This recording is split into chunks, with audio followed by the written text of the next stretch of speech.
Alhamdulillahi Rabbil Alamin, wassalatu wassalamu ala ashrafil mursalin wa ala alihi wa sahbihi wa barik wa sallim. Subhanaka la ilma lana illa ma 'allamtana innaka antal alimul hakim wa la hawla wa la quwwata illa billahil aliyyil azim.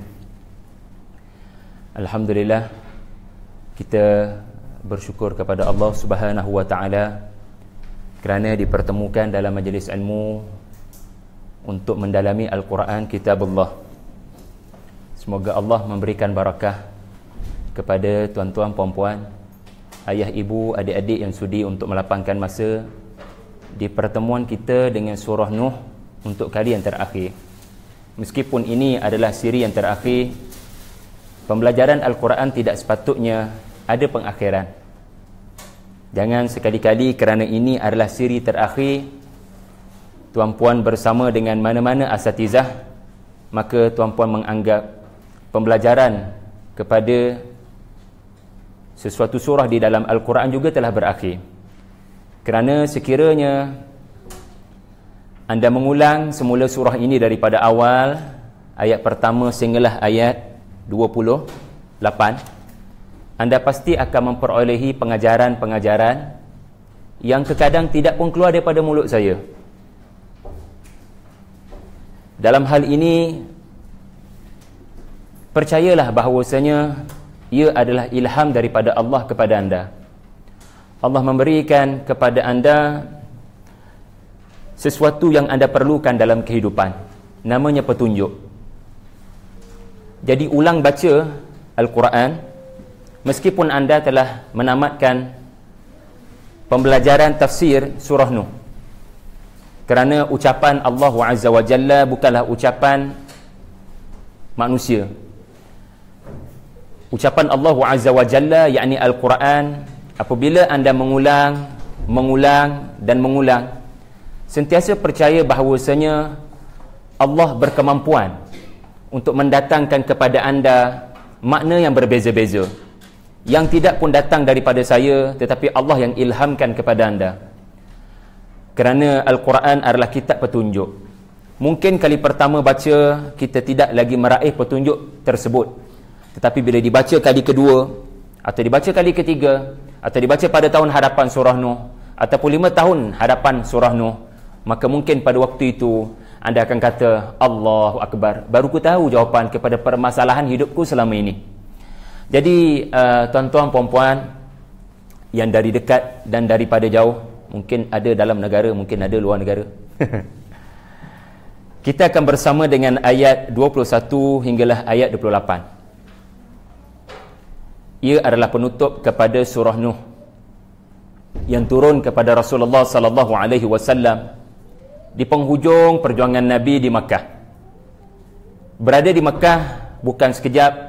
Berada di Mekah, Nabi mengambil masa lama, ya, 13 tahun. So, ada surah turun di awal-awal Makkiyah, ada surah turun di tengah-tengah Makkiyah, ada surah turun di penghujung Makkiyah. Dan Allah Azza wa Jalla memilih surah ini yang terbaik dengan situasi Nabi. Berada di penghujung Makkiyah, suasananya adalah tekanan yang tidak boleh digambarkan dengan perkataan. Tekanan yang Nabi terima adalah tekanan yang tak boleh digambarkan dengan perkataan. Kesakitan dalam hati ni dia tak boleh digambarkan. Dia tak boleh digambarkan dengan lagu Sakitnya Ku di Sini. Dia tak boleh nak digambarkan dengan perkataan. Maka insya-Allah anda akan lihat antara surah yang turun ketika Nabi tak dapat nak gambarkan perkataan yang ketika Nabi tak boleh nak gambarkan bagaimana teruk, dahsyat tekanan yang Nabi terima, Allah menurunkan surah Nuh dengan lafaz dan perkataan yang benar-benar menggambarkan apa yang Nabi lalui. Dan rupa-rupanya bila turun surah Nuh, fahamlah Nabi apa yang Nabi lalui telah dilalui oleh orang sebelumnya, iaitulah Nabi Nuh alaihi salam. Jadi kita akan lihat terlebih dahulu ayat-ayat tersebut sepintas lalu. Kemudian kita akan mula menyelam dengan lebih mendalam, sedikit demi sedikit. Paling penting nak mengambil pengajaran daripada ayat-ayat ini. Dekat anda sudah bersedia? Dah makan belum Bismillahirrahmanirrahim. Qala Nuhur Rabbi innahum ma'asawni wattaba'u man lam yazidhu maluhu wa waladuhu illa khasara wa makaru makran kubbara wa qalu la tadarunna alihatakum wa la tadarunna wadda ولا سواعا ولا يغوث ويعوق ونسرا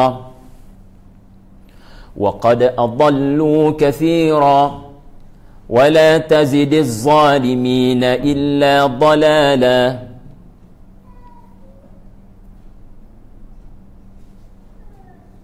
مما خطيئاتهم أغرقوا فأدخلوا نارا فلم يجدوا لهم من دون الله أنصارا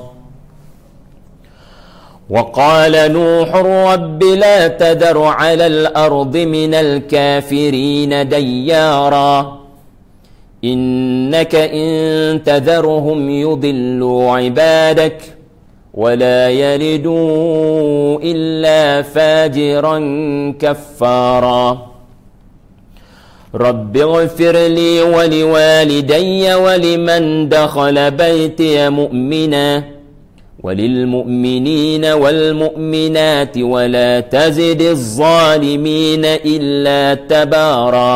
صدق Allahul Azim. Kita tengok terjemahan dia.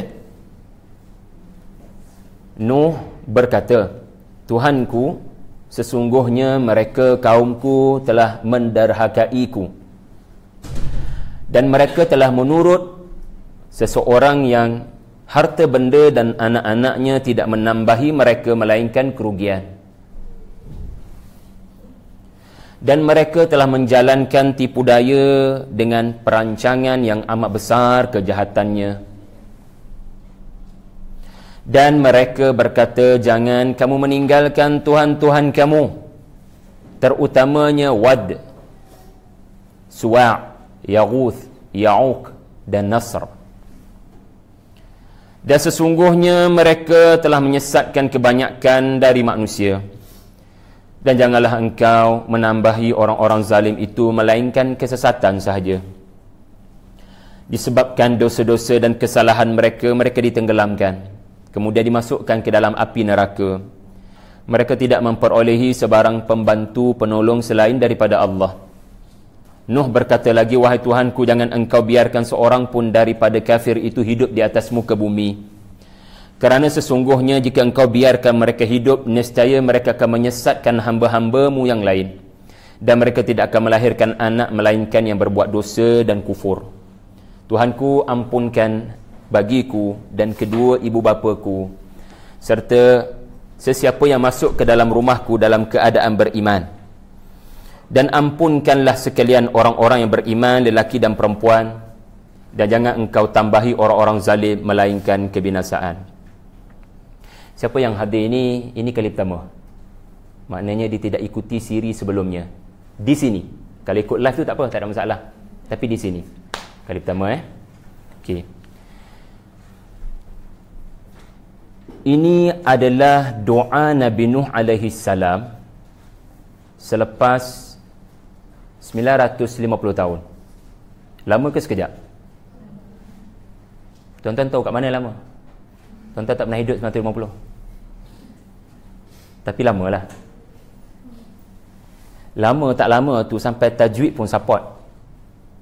Anda sentiasa baca Quran, dinasihatkan supaya betulkan tajwid kan. Kadang-kadang tajwid ni dia support kita bagi menggambarkan panjangnya perjuangan Nabi. Contoh. Lihat ya. Ayat 6 Panjang perjuangan Nabi dan tidak ada yang Nabi terima melainkan kekecewaan. Falam yazidhum du'ai illa firara. Panjang kan? Dia menggambarkan panjangnya perjuangan Nabi Allah Nuh alaihi salam. Kadang-kadang bacaan Quran ni bukan, kita tak boleh baca Quran tengok je. Kita kena baca. Sebab tu dalam Quran kadang-kadang Allah sebut Quran, kadang-kadang Allah sebut kitab. Kitab ni apa yang tertulis. Tetapi kadang-kadang Quran juga perlu didengar, kerana bila mendengar anda akan tersentak emosi anda. Kadang-kadang bunyinya panjang menggambarkan proses yang panjang. Kadang-kadang bunyinya keras menggambarkan kerasnya proses. Fa idza ja'atit tammatul kubra fa idza ja'atis sakhah. So bukan satu perkara yang kita kena bermudah-mudahan apabila membaca Al-Quran, sebagaimana kalau boleh sebagaimana yang Nabi baca. Ya, itulah namanya ilmu tajwid. Baik. Ayat 21. Sebelum tu, apakah mukjizat Nabi Nuh alaihi salam? Anda pernah dengar tak mukjizat Nabi Saleh? Unta keluar daripada batu. Siapa pernah nampak? Apakah mukjizat Nabi Musa? Tongkat kayu mati bertukar menjadi ular hidup besar gergasi. Apakah mukjizat Nabi Isa? Mayat hidup berkata-kata. Tapi mukjizat Nabi Nuh? Bulan terbelah? Tak. Bulan tidak terbelah pada zaman Nabi Nuh. Bulan terbelah pada zaman Rasulullah sallallahu alaihi wasallam. Kenapa Nabi Nuh tak ada mukjizat? Yang tu menyebabkan situasi Nabi Nuh mirip situasi Nabi. Di mana selepas peristiwa terbelah bulan tu memang dah tak ada mukjizat dah. Kecuali Al-Quran. Itu saja mukjizatnya. Selepas peristiwa terbelah bulan, dan peristiwa itu pun bukan atas permintaan Nabi. Nabi tak minta pun. Kafir cabar, tukarkan gunung ini menjadi emas. Lalu Nabi diberikan ilham untuk tunjukkan jari ke arah purnama pada malam itu. Nabi pun tunjuk, Nabi tak tahu apa akan berlaku. Tetapi peristiwa bulan terbelah bukanlah atas permintaan Nabi. Maknanya hukum asal, Nabi tidak mahu kaumnya melihat mukjizat kecuali Al-Quran. Dan ini mirip situasi Nabi Nuh alaihi salam. Soalannya adalah, kenapa tak berlaku mukjizat yang dilihat dengan mata menakjubkan pada zaman Nabi Nuh alaihi salam? 950 tahun. Lama kan? Takkanlah tak ada benda-benda pelik berlaku. Tak ada benda pelik berlaku kecuali banjir itu saja. Dan banjir itu bukan mukjizat, banjir itu azab. Dia bukan mukjizat. Banjir itu azab. Jadi, soalan saya kepada anda, ini penting tuan-tuan datang, kita boleh berinteraksi. Tetapi anda perlu berfikir sejenak. Kenapa tak ada kepelikan daripada Allah Azza wa Jalla yang boleh dilihat dengan mata? Lalu kadang-kadang kita terfikir, bukankah dengan something miracle happen, instead of preaching, daripada sekadar berkata-kata, kenapa Nuh tidak menurunkan sesuatu yang aneh seperti, kenapa tidak ada di sisi kamu Nuh malaikat yang boleh kami lihat? Malaikat yang boleh kami lihat. Ini pun antara cabaran Nabi Allah Nuh, di mana kaumnya berkata, bawa tu malaikat tu, kami tak nampak. Kami tak nampak. Ada jawapan? kenapa Nabi Nuh alaihi salam tidak meminta dan tidak diberikan pun mukjizat yang boleh dilihat dengan mata. Mukjizatnya hanyalah ayat-ayat Allah yang disampaikan. Dan sebagaimana sesiapa yang mengikuti usrah saya sebelum ini, anda akan dapat lihat Nabi Nuh menyeru kepada kaumnya melihat kepelikan bukan pada bulan terbelah, tetapi bulan yang tidak terbelah. Tengok bulan. Sebenarnya pada kejadian bulan, namanya malam, ada terlalu banyak keajaiban bagi orang berfikir. Lihat matahari. Ini kan seruan Nabi Allah Nuh. Kalau anda baca surah Nuh daripada awal, ia adalah satu pendekatan akliyah, pendekatan saintifik. Soalnya, kenapa Nabi Nuh alaihi salam tidak meminta kepelikan-kepelikan daripada Allah seperti tongkat bertukar menjadi ular, unta keluar daripada batu, mayat berkata-kata, bayi berkata-kata? Kenapa tidak? Cuba tuan-tuan bagi pandangan sikit. Silakan puan. Cuba Ustaz, sebab nak menunjukkan bahawa actually Nabi Nuh ni dia sama je dengan manusia lain. Bukannya macam ada kuasa yang luar biasa ke, dia sama je dengan manusia dan kira umat zaman tu lah. Dan Yes. apa yang dicakap tu berdasarkan Quran, dan kira tak perlu ada, kalau dia ada kuasa lain, nanti orang rasa macam dia tinggi atau Subhanallah. Saya suka jawapan ini. Saya belajar sesuatu daripada puan. 5 orang soleh yang saya sebutkan pada bulan lepas, minggu lepas. Bila lah lepas? Aku dah lupa dah. 5 orang soleh ni tak ada apa-apa benda pelik pun, tapi disembahnya. Itu setara tak ada miracle. Itu setara tak ada mukjizat. 5 orang yang anda perasan saya bacakan ayatnya tadi. Wad, Suwa', Yaghuth, Ya'uq, Nasra. Kata Ibnu Abbas radhiyallahu anhu, ini 5 orang soleh. Kata Ibnu Abbas, ini adalah 5 orang lelaki soleh dari keturunan Nabi Allah Adam. Ada riwayat kata anak-anak Nabi Adam sekali dengan Qabil dan Habil, wallahu alam. Tetapi setara orang baik macam ni pun tidak ada sebarang mukjizat, tidak ada sebarang karamah, bukan berjalan atas air pun akhirnya diberhalakan. Apatah lagi kalau Nabi Allah Nuh membawa mukjizat, maka kecenderungan untuk memberhalakan manusia akan semakin tinggi, mempertuhankan manusia semakin tinggi. Lihat saja Nabi Isa. Nabi Isa kata, penyakit sopak dia ni hilang sekelip mata bukan sebab aku usap je, Allah yang hilangkan penyakit sopak tu. Dia buta sejak daripada lahir. Aku sapu je, aku nothing, aku tak boleh buat apa-apa. Yang melakukannya Allahu Akbar. Tapi akhirnya muncul Nasrani yang mempertuhankan Yesus. Jadi tuan-tuan, itu satu perkara menarik daripada puan, masya-Allah. Tahu tak, ada satu tempat di mana segala macam benda pelik anda boleh lihat dan anda boleh minta, namanya syurga. Beritahu saya, siapa yang pernah berada di sana kalau bukan ayah mak kita Adam dan Hawa? Dan letakkan diri anda di tempat Adam dan Hawa yang melihat segala jenis kepelikan yang tidak boleh diterangkan dengan perkataan. Dan anda memahami Adam dan Hawa radhiyallahu anhuma bukan sehari dua berada di syurga. Begitu lama sehinggalah akhirnya mereka tumbang. Dan letakkan diri anda di tempat Nabi Adam yang ada anak-anak namanya katakan Qabil dan Habil. Anda nak terangkan pada anak-anak anda tentang kepelikan-kepelikan itu, macam mana rasanya anda akan terangkan?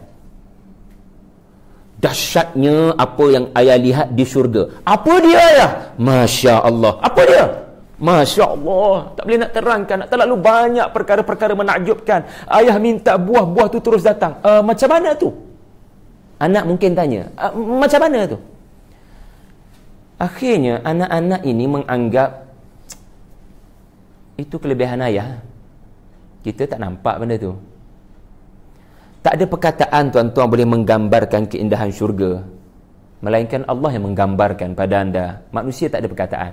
Manusia ni dia ada sampai satu tahap dia panggil speechless. Dia tak ada perkataan nak terangkan.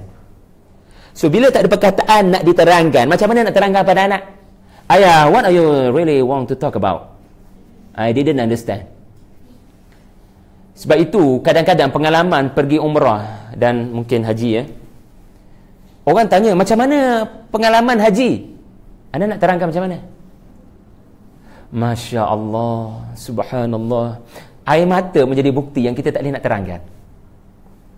Apa maksud air mata ni ayah? Saya tak boleh nak faham. Boleh tak ayah tulis? Ayah tak boleh nak tulis, nak pergi sendiri. Dengan cara tu kamu akan faham. Sebab tu ada rukun Islam yang kelima. Sebab Allah faham manusia ni ada benda, certain perkara berlaku pada dia, dia tak boleh nak terangkan dengan perkataan. So bila Qabil, tahu siapa yang membunuh Habil? Kita tak tahu, tapi katakan nama dia Qabil. Saya always ingat Q ni yang jahat. Qabil bunuh Habil. Kenapa boleh anak ahli syurga, anak ayah mak yang dah sampai ke syurga, boleh menumpahkan darah? Fikirkan sejenak. Ayah melihat segala macam mukjizat, tapi anak belum tentu faham apa yang ayah hadapi, rasai dan lalui. Ini menunjukkan masalah manusia bukan pada melihat ketidakkepelikan itu. Masalah manusia adalah sikapnya. Sombong ke tidak? Kalau sombong, datanglah apa pun kepelikan, tengok bulan terbelah. Tak ada mukjizat lebih besar daripada bulan terbelah. Akhirnya, apa kata Quraisy? Muhammad is the greatest, apa filem terbaru? The greatest showman. Apa yang terbaru punya filem? Masya Allah, tuan-tuan tak tengok. Tak ada masalah. Saya pun tak tengok lah, tapi itu antara filem yang saya dapat tahulah. The greatest, apa nama filem terbaru? The greatest showman, apa benda? Tak?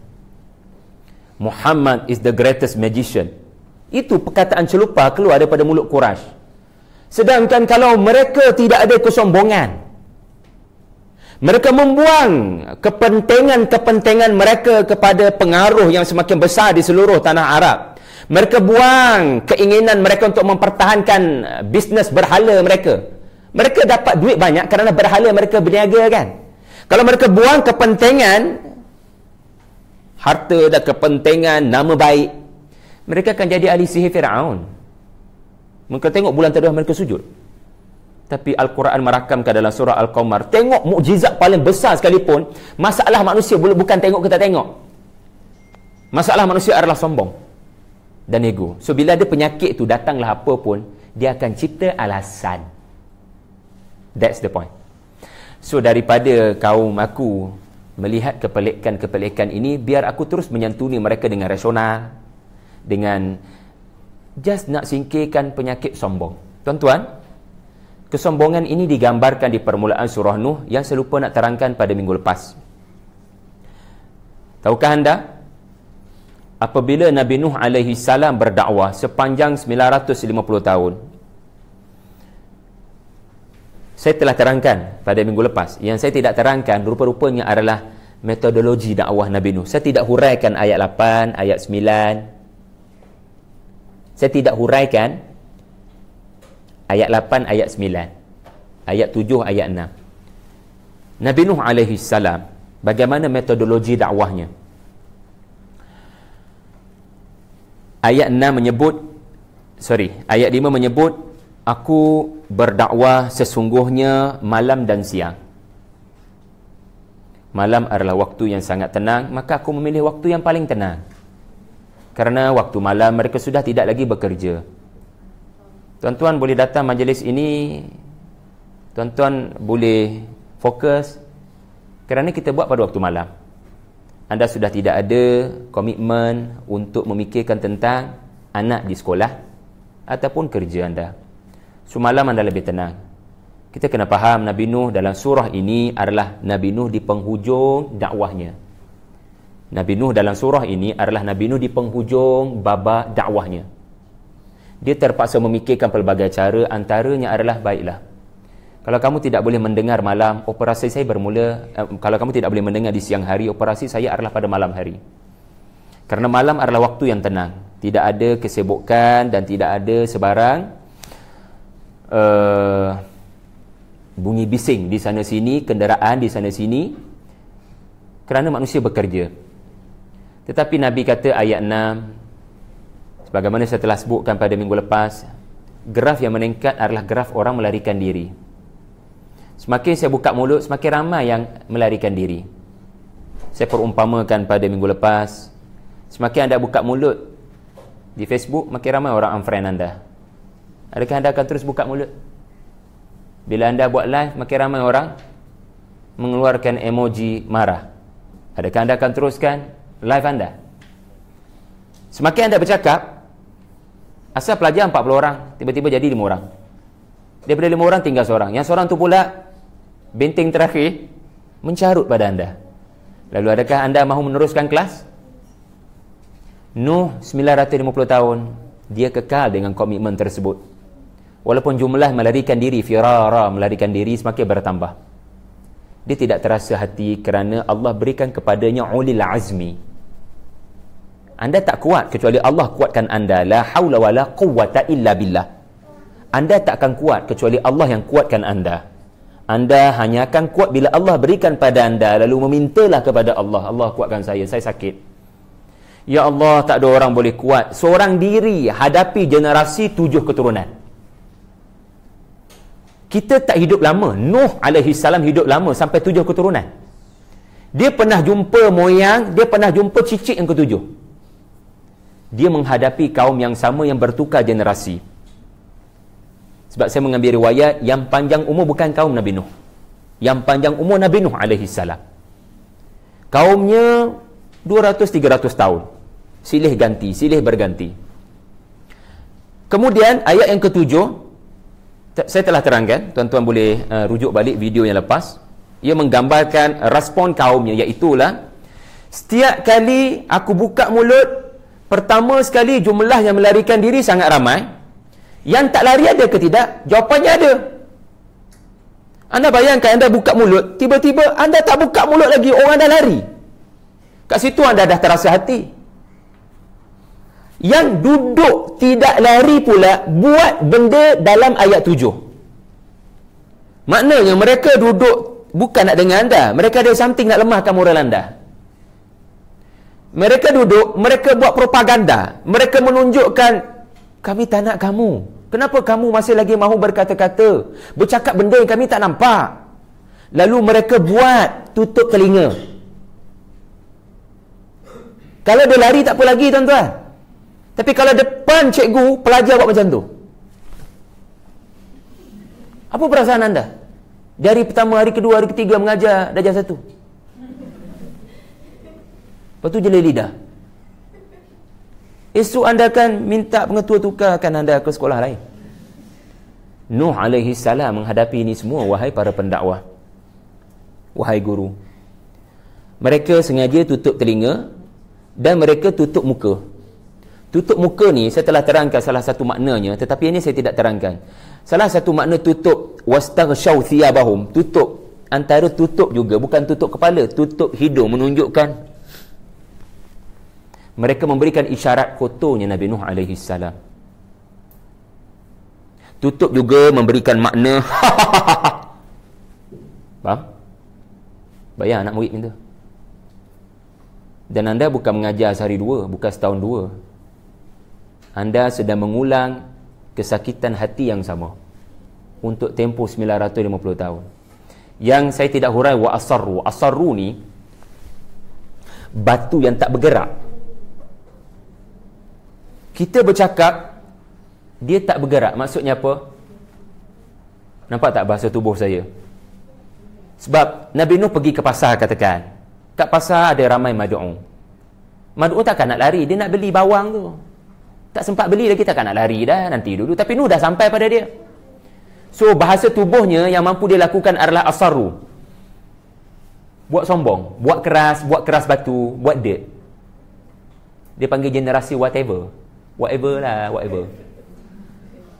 Kau nak cakap, aku cakap lah. Allahu Akbar. Dan Nuh tak ada perkataan nak gambarkan kesombongan. Sampai dia kata, wastakbaru istikbara. Sombong yang sampai tahap, ya Allah, aku tak tahu nak gambarkan, kau lebih mengetahui apa yang menimpa aku. Nah, ayat yang ke-8 yang saya juga tidak huraikan adalah, jadi ada perkataan summa. Beri perhatian perkataan summa. Summa adalah menunjukkan kemudian, tetapi mengambil masa ia mahu berlaku. Apakah ayat sebelum dengan apa yang berlaku ayat selepas? Summa adalah proses mengambil masa. mungkin sebulan dua, mungkin setahun dua. Jadi ayat 8 ni adalah proses jihara. Jihara maknanya apa? Aku akan tunggu masa ada tak sebarang acara tahunan kaumku ini. Okey, acara tahunan kita orang Islam apa dia? Maulidur Rasul. Acara tahunan kita adalah Isra' Mi'raj. Jadilah Nabi Nuh mengambil kesempatan program-program tahunan ini untuk mendekatkan umat kepada Quran. Jangan jadikan acara-acara tahunan mereka berhimpun di masjid dan surau sebagai medan untuk menyalahkan perbuatan mereka. Bagi saya itu tidak bijak. Mereka dah berhimpun di malam Jumaat, lalu anda kata kita tak sepatutnya baca Yasin. Saya rasa kalau kita nak kata begitu, kemudian kan, bagi tahu mereka kelebihan apabila kita membaca Yasin. Antaranya adalah Allah terangkan cerita pasal ahli syurga. So jangan jadi generasi yang terlalu suka nak menyalahkan orang. Walaupun kita faham tidak ada dalil yang mewajibkan mereka untuk membaca Yasin, kita faham benda tu. Tapi jadilah Nabi Nuh alaihi salam. Orang berhimpun untuk acara besar-besaran membabitkan pemimpin-pemimpin mereka, acara tahunan. So Nabi Allah Nuh alaihi salam summa ni maknanya seolah-olah dia dah tanda dalam kalender. Apa acara tahunan masyarakatku pada tahun 2018? Aku akan jadikan event mereka berhimpun ini untuk aku bercakap. Dipanggil ruang program orang anda datang. Lalu orang akan kata apa kepada Nabi Nuh agak-agaknya? Penceroboh, ganggu majlis orang. Tapi Nuh alaihi salam dah tak ada peluang nak cakap. Aku buka mulut mereka lagi. Aku buka mulut mereka tak nak dengar. Tetapi bila acara tahunan, kadang-kadang bukan orang sini datang. Akan datang orang daripada luar. Lalu mungkin mereka tidak pernah mendengar apa yang aku cakap. Lalu ini peluang terbaik. Lalu Nabi buka mulut secara jihara. Jihara adalah Nabi menyebut dalam ruang publik itu apa yang mungkin mereka tidak pernah dengar. Lalu kadang-kadang bila orang daripada luar tidak pernah mendengar, lalu mereka memberikan bentuk bahasa tubuh, katakan seperti mengangguk-ngangguk. Nabi Nuh memerhatikan, sebab dia faham 99% akan kata kepada dia penceroboh majlis orang gila. Anda tahu Nabi Nuh dituduh orang gila. Nabi Nuh dituduh orang tua. Nabi Nuh dituduh miskin. Nabi Nuh dah faham dah. Ini memang kata-kata kesat yang akan keluar daripada 99%. Tetapi siapa tahu ada 1% yang sedang mengangguk-ngangguk kepala, tapi dia sendiri teragak-agak nak angguk kepala, seperti mengiyakan apa yang Nuh kata. Dalam perhatian Nabi Nuh alaihi salam, siapa yang mengangguk kepala? Siapa yang seperti mendengar dengan teliti? So orang-orang seperti ini Nabi Nuh memberikan perhatian. Nabi Nuh mengenal pasti siapa mereka, dan kemudian ada summa yang kedua pada ayat 9. Artinya Nabi Nuh mencari masa yang sesuai untuk mengenal pasti pertemuan dengan mereka-mereka yang 1% ini. Nabi Nuh alaihi salam mengenal pasti alamat mereka. Sebab tu prosesnya lama, sebab Nabi Nuh kalau nak bertemu dengan orang-orang yang mengangguk-ngangguk mesejnya tadi, agaknya apa orang lain dalam majlis tu akan kata kepada si pengangguk-ngangguk ini, jangan dekati orang tua ini, dia orang gila, jangan diberikan telinga kamu, nanti kamu sesat. So dia sendiri akan mengelakkan dirinya daripada didekati oleh Nabi Nuh, supaya Nabi Nuh sendiri tak kena apa-apa. Tapi Nabi Nuh telah recognize orang ini. So Nabi Nuh mengambil masa. Summa menggambarkan proses mengambil masa. Kalau dalam bahasa sekarang, melihat alamatnya, mungkin mengenal pasti rumahnya di mana, dengan harapan di malam hari lailan aku dapat mengetuk pintu rumahnya, ataupun di malam hari aku boleh menjemputnya datang ke rumahku. Dan apabila mereka datang ke rumahku, ayat 9, berusrahlah ni, datang ke Tadabbur Center katakan kan. Ini adalah proses saya sedang melakukan a'lantu lahum. Saya menjelaskan apa yang saya sebut di majlis besar tadi. Majlis besar tadi, kamu nampak saya lantang sangat sebab saya memang kena lantang. Saya memang nak create kontroversi. Sebab saya dah tak ada pilihan. Tetapi katakan 10 orang kan, saya tengok kamu semua ni antara yang memberikan perhatian. So saya berhasrat untuk bertemu dengan kalian. Saya nak clarify beberapa perkara yang saya sebut yang mungkin kamu salah faham. So ini proses a'lan tu. Saya nak jelaskan iklan. Iklan adalah menjelaskan apa sebenarnya yang anda jual.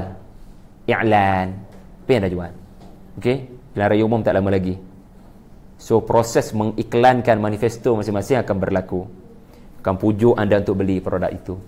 So ini namanya proses a'lantu lahum. Dan Nabi Nuh menunjukkan, saya faham tuan-tuan, kalau tuan-tuan ditemui oleh al-malak. Tahu al-malak? Pemimpin-pemimpin besar. Saya faham tuan-tuan semua takut. Jadi asrartu lahum israra. Saya memberi jaminan.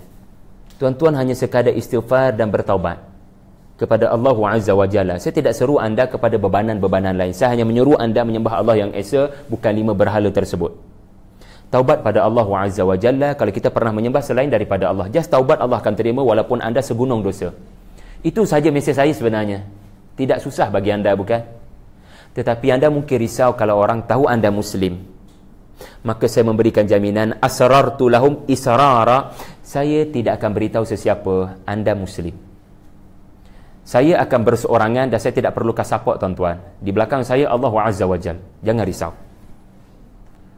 So tuan-tuan tak payah menunjukkan pada orang tuan-tuan Muslim. Just life must goes on. Teruskan kehidupan macam biasa. Teruskan kehidupan macam biasa. Tunjukkan akhlak yang baik supaya orang mungkin terpikat dengan ajaran yang sebenar, ajaran fitrah. Subhanallah, Nabi Nuh memahami psikologi Makkiyah. Tahu psikologi Makkiyah? Letakkan diri anda di tempat Nabi ketika baca ayat seperti ini. Ini seolah-olah memotivasikan Nabi. Apa yang Nabi buat rupanya telah dilakukan oleh Nabi Nuh. Nabi kata jangan risau, jangan zahirkan Islam kamu. Kita tak perlu zahirkan lagi kerana kita berada dalam keadaan yang mana kekuasaan dipegang oleh orang-orang yang zalim. Nampak? Lalu Nabi berkata dalam usrahnya, fakultu. Kalau orang belajar bahasa Arab, fa ni maknanya dia confirm ada kaitan dengan ayat sebelumnya. Fa berbanding wa. Wa dia cerita lain, babak berbeza, mungkin cerita sama, tapi fa dia wajib diikat dengan ayat sebelumnya. Maknanya dalam halaqah yang sama, dalam usrah yang sama, Nabi Nuh bukan berbicara kepada publik lagi, tetapi kepada harapan-harapan. Kalau dalam bahasa bisnes, downline lah. Orang-orang yang anda harapkan lepas usrah 1 jam ni mereka menjadi Muslim. Lalu Nabi Nuh penuh seronok menggambarkan Allah akan ampunkan dosa kamu, Allah akan turunkan langit hujan, Allah akan berikan kepada kamu harta, benda, sungai, kebun-kebun. Allah Azza wa Jalla menciptakan kamu. Tiba-tiba kita berada pada ayat 21, iaitulah ya Rabbi, Tuhan, yang duduk dalam usrah aku pun akhirnya khianat. Innahum asawni. Sebab tu jumlah pengikut Nabi Allah Nuh selepas 950 tahun, kata Allah, qalil, terlalu sedikit. Maknanya yang datang ke rumah Nabi Allah Nuh tadi, yang nak mendengar penjelasan Nabi Allah Nuh alaihi salam, rupa-rupanya mereka mungkin Muslim semasuk usrah, bertaubat, tapi tekanan di luar terlalu kuat sampai mereka menjadi murtad. Mereka tidak mampu untuk menunaikan apa yang Nabi Nuh alaihi salam wasiatkan. Mereka tidak kuat untuk tidak menyembah 5 berhala ini ketika setiap tahun, katakan, saya tak rasa setiap tahun, tantang setiap bulan. Mereka tak kuat untuk melarikan diri. Maka akhirnya mereka kembali kerana arus perdana pada waktu itu terlalu kuat menekan mereka supaya ikut apa yang nenek moyang kamu buat. Lalu mereka terpaksa meneruskan. So, asawni, ya Tuhan, I'm doing my best. Tapi akhirnya mereka yang aku harapkan jadi Muslim, ada yang Muslim tapi murtad akhirnya. Dan ada yang rupanya dalam usrah itu mata-mata, SB contohnya, Mereka tunjukkan minat, tapi di akhirnya mereka membongkarkan nama-nama orang lain dalam usrah tu kepada pemimpin.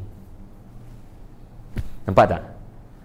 Jadi letakkan diri anda di tempat Nabi Nuh. Segenap cara diguna, ini hasilnya.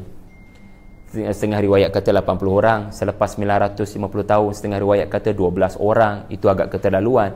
Tapi wallahu alam, katakan 80 orang selepas 950 tahun. Maknanya setiap 12 tahun dapat seorang.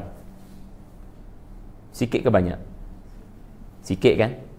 Tapi anda, saya 12 tahun jadi Muslim, ada 6 Muslim masuk Islam. Ini muhasabah untuk saya lah. 12 tahun kita jadi Muslim. Tak 12 tahun, kita berapa tahun jadi Muslim? 36 tahun. Seorang jadi Muslim, ada tak di tangan kita dengan izin Allah? Alhamdulillah. Ya, guru-guru saya macam Dr. Farid Ravi semua, bukan seorang dua yang masuk Islam, ya, dengan pengalaman yang mereka kongsikan. Jadi tuan-tuan, kalau betul-betul nak menjadikan sunnah Nabi Nuh alaihi salam sebagai kehidupan anda, sebelum mati targetlah seorang masuk Islam di tangan anda. Sebelum mati, azan 2018 apa dia? Azan 2018. Dah ada azan belum? Empire Business dapat dibuka di beberapa buah negeri. Azan 2018 apa dia? InsyaAllah Convo Master UKM. Azan 2018 apa dia? InsyaAllah akan dapat khatam 30 juzuk Quran di luar bulan Ramadan. Alhamdulillah, bagus dah. Tapi sunnah Nabi Nuh apa cerita? Sunnah Nabi Nuh, sunnah Rasulullah, mengislamkan non-Muslim. Kita pandang remeh benda ni sebab kita berada di zon selesa. Kita berada di Malaysia, kita tak berada di Spanyol, kita tak berada di Perancis, kita tidak berada di UK, di mana pendakwah-pendakwah kita benar-benar berada dalam suasana mencabar. Macam mana nak yakinkan non-Muslim kepada Islam? Kita tak bincang benda tu. Yang kita nak bincang, macam mana kita nak buat program supaya lebih besar crowd.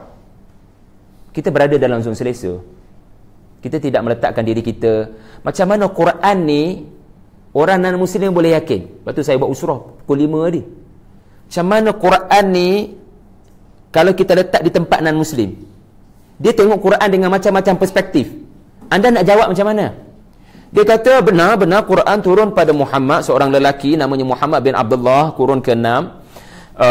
Dan ucapan itu wow, amazing, tapi dia adalah hasil tafakkur Muhammad. Ayat-ayat ini adalah hasil proses Muhammad belajar daripada makhluk asing. Anda nak jawab apa? Jadi kemampuan untuk menjawab itu bukan perkara yang mudah. Baik, sekarang kita berada pada ayat 21. Apakah pengajaran ayat 21? Tuan-tuan, innahum asawni, Tuhan mereka tidak taat kepada saya. Soalan, taat kepada apa?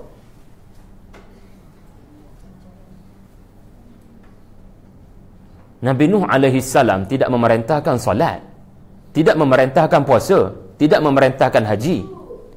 Lalu asa di sini tidak taat kepada apa? Nuh alaihi salam berbicara tentang lepas kita hidup ada kematian. Ini semua orang percaya. Donald Trump percaya. Tak ada manusia yang waras tak percaya pada kematian. Masalah besar adalah lepas mati hidup balik ke? Yang tu ada masalah. Nuh, anda kena faham kenapa Rasul datang. Tak cukup ke manusia diberikan akal, diberikan fitrah yang suci, dan sesama mereka boleh tegur-menegur? Pasti ada Muslim kalangan mereka yang mengatakan dengan logik yang waras, berhala daripada kayu kamu pahat, kamu cat, dan sekarang kamu sembah. Di mana logik kewarasan akal kamu? Kenapa akal letak kat punggung begini? Kadang-kadang sesama mereka boleh menegur kerana fitrah manusia tak boleh nak terima kayu ini sebagai Tuhan. Matahari sekejap ada di siang, malam tak ada. Macam mana Tuhan sekejap ada, sekejap tak ada? Tetapi soalannya, kenapa Rasul datang? Sebab Rasul, dia bercakap perkara yang orang-orang biasa tak boleh nak cakap. Rasul memakai satu uniform khas, di mana dia orang yang bertauliah untuk berbicara tentang alam gaib. Mereka adalah, saya boleh katakan, duta alam gaib. Selain mereka, tidak ada orang layak berkata alam gaib. Sebab tu anda jangan cepat percaya kalau ada orang kata baca surah ni ada fadilat-fadilat ini. Baca surah ni ada fadilat-fadilat ini. Kerana fadilat-fadilat ini adalah sesuatu perkara dari alam gaib. Benarkah baca surah ini akan dapat ganjaran solat 2 tahun katakan? Kita kena kata daripada mana datang. Kalau daripada Rasulullah, sahih, kita terima. Sebab Nabi Rasulullah, Rasul duta alam gaib. Dia berbicara bagi pihak alam gaib, alam yang anda tak nampak, alam masa depan, alam gaib, alam anda tak nampak. Maka sebab itu kita kena faham, Asauni di sini mereka tidak mentaati, mereka tidak mahu menerima mesejku bahawasanya selepas mati ada hidup semula. Mereka tidak mahu percaya kepada ini, wahai Allah. Dan kenapa mereka tidak mahu percaya lepas mati hidup balik? Sebab alhaakumut takatsur.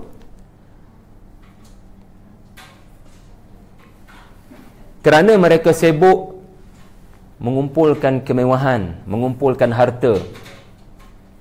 Sebab Nabi Nuh alaihi salam berbicara tentang harta yang banyak biarlah fakir miskin merasainya. Harta yang banyak gunakan untuk melakukan kebaikan.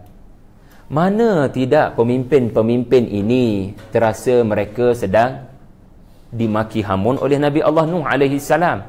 Sedangkan Nabi suruh zakat, katakan, Nabi suruh sedekah, Nabi suruh bantu fakir miskin. Ini semua bukan hanya untuk kepentingan keadilan, tapi untuk akhirat, alam lepas mati. Ini cara dapat pahala. Bagi pemimpin-pemimpin ini perkara yang sudah boleh dianggap ejen perpecahan. Nuh ejen perpecahan. Dia sedang menyuruh manusia untuk tidak taat kepada kita orang. Lalu Nabi Nuh kata, punca mereka jadi macam tu kerana mereka mengikuti seseorang, yakni mereka yang, siapa mereka ini? Al-Malak. Al-Malak ni siapa? Pemimpin kerajaan pada waktu itu. Orang yang ada kekuasaan biasanya mudah tumbang. Sebab itu kita kena banyak bertakwa pada Allah dan jadikan 3 orang Nabi ni sebagai model. Kerana Allah bawa cerita mereka untuk tujuan kamu nak berjaya dengan ujian kekuasaan, belajar daripada 3 orang Nabi ini. Yusuf, Daud, Sulaiman. Mereka adalah orang yang sukses dalam kekuasaan. Tetapi ada orang seperti Fir'aun. Mereka adalah model yang tenggelam dalam kekayaan. Man lam yazidhu maluhu. Tidak bertambah mereka dari hari ke hari. Cantik ayat ni. Setiap hari pendapatan mereka bertambah. Setiap hari anak-anak mereka bertambah. Tetapi bagi Allah, Nabi Nuh kata, mereka duk bangga anak bertambah. Mereka duk bangga pendapatan bertambah. Tapi di mata Allah, dari hari ke hari, innal insana lafi khusur. Manusia sedang menambah-nambah kerugian kerana hidup tak ada taubat. Sebelum tidur tidak bertaubat. Setiap hari tidak bertaubat. Lalu sebenarnya mereka menambah beban dosa. Man lam yazidhu maluhu wa waladuhu illa khasara. Tuan-tuan, tahukah anda Rasulullah sallallahu alaihi wasallam bersabda dalam hadis Sahih Bukhari riwayat Abdullah bin Umar, innani la andarkumuhu wa ma min nabiyyin illa qad andara qaumahu laqad andarahu nuhun qaumah. Apa arti hadis ini? Beri perhatian. Jadi kaitan dengan Dajjal. Sesungguhnya kata Nabi sallallahu alaihi wasallam, aku peringatkan kamu tentang Dajjal. Tidak ada seorang nabi pun melainkan telah memperingatkan kaumnya tentang Dajjal. Dan Nabi spesifikkan antara yang paling tegas memperingatkan tentang Dajjal adalah Nuh alaihi salam. Nabi sendiri sebut Nuh. Nabi tak mention Hud, Nabi tak mention Saleh, Nabi mention Nuh alaihi salam spesifik. Soalan, di mana fitnah Dajjal dalam surah yang Allah namakan surah Nuh? Ayat 21. Fitnah Dajjal adalah harta dan anak. Tak percaya? Buka surah Al-Kahfi. Ada cerita pemilik 2 kebun. Kawan dia tegur, bro, sepatutnya masuk ke kebun. Kita kata, Masya Allah, Semuanya kerana kurniaan Allah. I'm nothing. Aku hanya letak benih, tapi hujan bukan aku yang uruskan. Angin yang bawa hujan bukan aku yang uruskan. Matahari bersinar bukan aku yang uruskan. Air mengalir bukan aku yang uruskan. Maka sepatutnya kamu kata Allah yang uruskan. Aku tak letak benih pun. Tetapi kawan tu kata, ana aktsaru minka malan wa a'azzu nafara. Yang kamu ni siapa? Yang nak nasihat aku ni, kamu tu sendiri memanglah patut berkata sedemikian. Kerana kamu orang miskin. Kamu tak rasa apa yang aku rasa. Aku bangunkan kebun ini dengan keringat aku. Kau bolehlah cakap benda macam ni sebab kau tak pernah merasai jerih payah perjuangan aku nak bangunkan kebun-kebun ini. Ana aktsaru minka malan wa a'azzu nafara. Perhatikan dua perkataan ini. Selari dengan ayat 21. Fitnah Dajjal. Aku lebih ramai daripada engkau harta, dan aku lebih ramai human resource. Anak-anak bila ramai, anak-anak murid bila ramai, anak-anak buah bila ramai, maka jadilah apa yang disebut dalam suratul Kahfi, mereka yang terkena fitnah Dajjal, lalu Allah musnahkan pemilik dua kebun itu. Allah tidak musnahkan dia, Allah musnahkan kebun dia.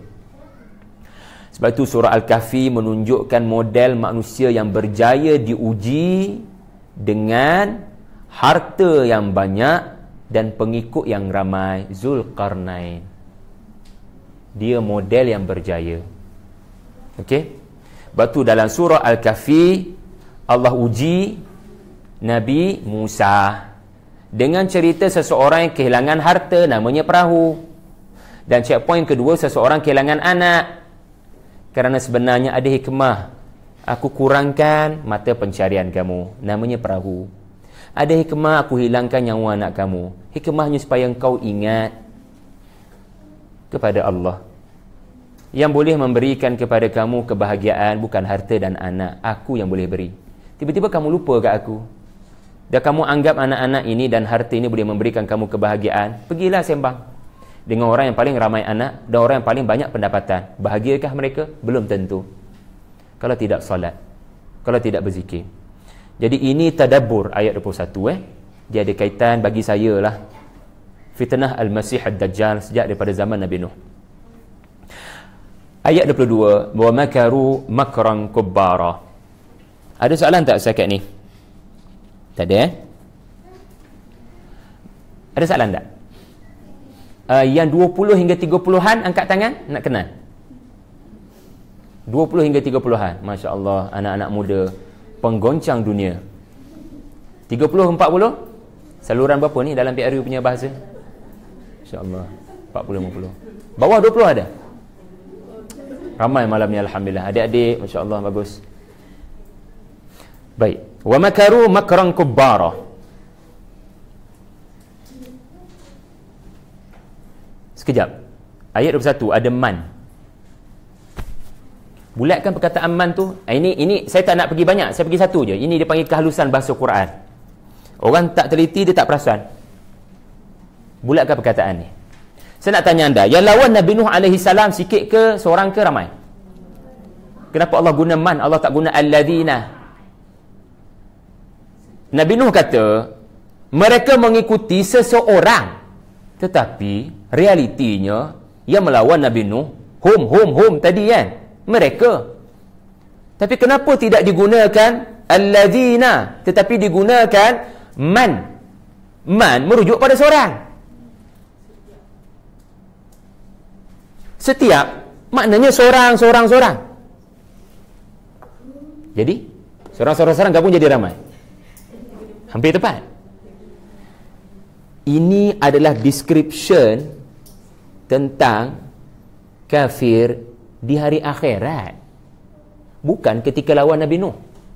Khosara adalah kerugian, bukan di dunia, di akhirat nanti, iaitulah mereka akan terseksa sendirian, seorang-seorang, tak ada orang support, merana, menjerit, meraung, rentung seorang-seorang. Man menggambarkan kesepian di dalam neraka. Allahu Akbar. Kesepian seseorang menghadapi perkara yang mereka tidak mahu hadapi. Tetapi sebaliknya ahli syurga, langkah pertama sahaja mereka akan disambut dengan ashab, iaitulah pasangan-pasangan mereka. Reunion akan berlaku pada hari mereka masuk ke syurga, bertemu balik anak, sanak saudara, maaf zahir dan batin, di hari raya di syurga, Masya Allah ya. Reunion. Ahli syurga Allah akan gambarkan beramai-ramai berpesta, tapi ahli neraka Allah akan gambarkan seorang-seorang merana, minta tolong, tak ada orang dengar. Tolong, tak ada orang dengar, tak ada orang nak tolong. Tak ada sesi luahan perasaan dalam neraka, sebab tak ada orang nak luah kat siapa? Pokok zakum je lah. Allahu Akbar. Wa makaru makran kubbara, mereka merencana perancangan yang kubbara. Tak ada dalam Quran perkataan kubbara kecuali dalam surah ni je. Kubbara ni artinya terlalu amat besar, ya Allah, konspirasi mereka, wahai Allah. Soalan saya, apa konspirasi mereka? Kenapa tidak disebutkan saja? Innahum aradu an yaqtuluni, contohnya. Ya Allah, mereka nak bunuh saya, wahai Allah. Ya Allah, mereka mengatakan saya menentang ajaran nenek moyang. Soalan saya adalah, konspirasi itu sangat besar. Soalannya, apa konspirasi itu? Kan? Betul tak? Anda tak terlintas soalan tu? Kenapa tidak diluahkan oleh Nabi Nuh alaihi salam? Pertama kita belajar, ini beza luah kat manusia dengan luah kat Allah. Luah kat manusia, kita kena panjangkan ucapan kita. Sebab nanti ruangan komen kata, kau ada masalah apa sebenarnya? Kita pun panjangkan balik. Ataupun kita edit status tadi, supaya orang tak salah faham. Sedar tak sedar 2 jam habis masa kat Facebook, just clarify status tadi. Luah kat Allah, tengok ya surah Fatihah. Surah Fatihah. Iyyaka na'budu wa iyyaka nasta'in. Anda kata anda minta tolong daripada Allah, tapi anda tak beritahu apa anda minta tolong dalam urusan apa. Betul tak? Anda kata anda minta tolong, tapi dah titik kat situ kan, ayat yang keberapa tu kan. Anda tak kata anda minta tolong dalam urusan apa. Lalu soalan, anda minta tolong dalam urusan apa? Kenapa surah Fatihah dibuat begitu?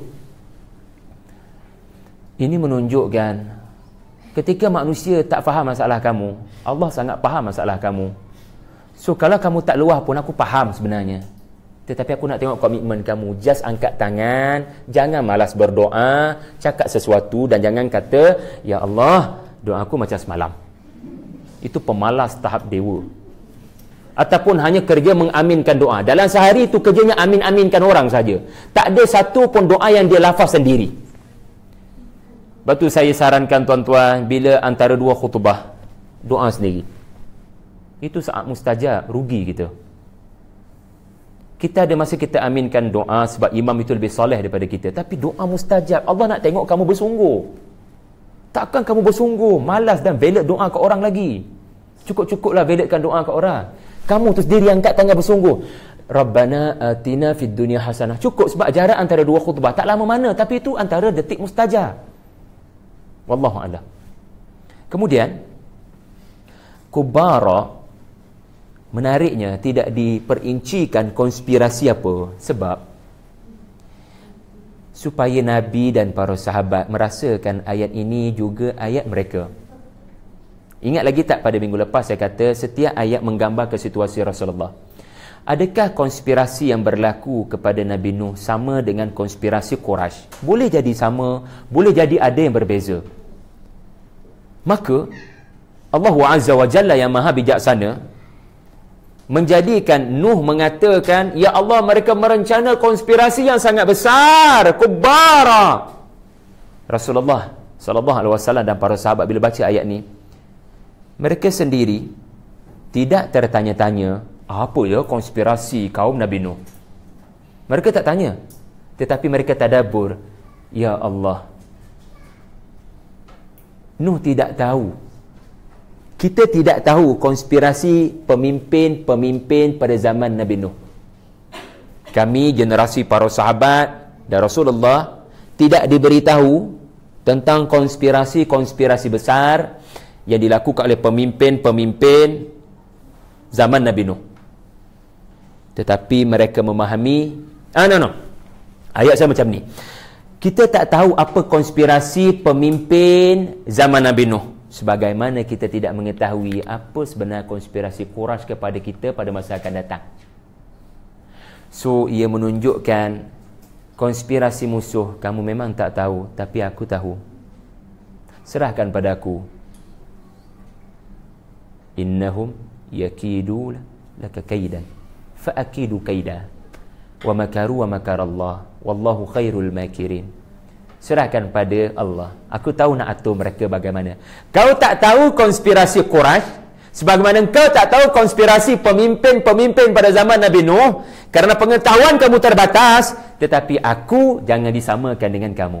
Aku tahu perancangan mereka, serahkan pada aku. So ini hikmah Allah tidak perincikan konspirasi pemimpin pada zaman Nabi Nuh, bagi menggambarkan realiti Nabi sendiri tak tahu konspirasi Quraisy. Allahu Akbar. Kemudian kita tak boleh kata Nabi tak tahu konspirasi mereka, konspirasi kaum Nabi Nuh. Ada yang Nabi tahu sebenarnya berdasarkan surah-surah sebelum surah Nuh. Nak tahu? Okey.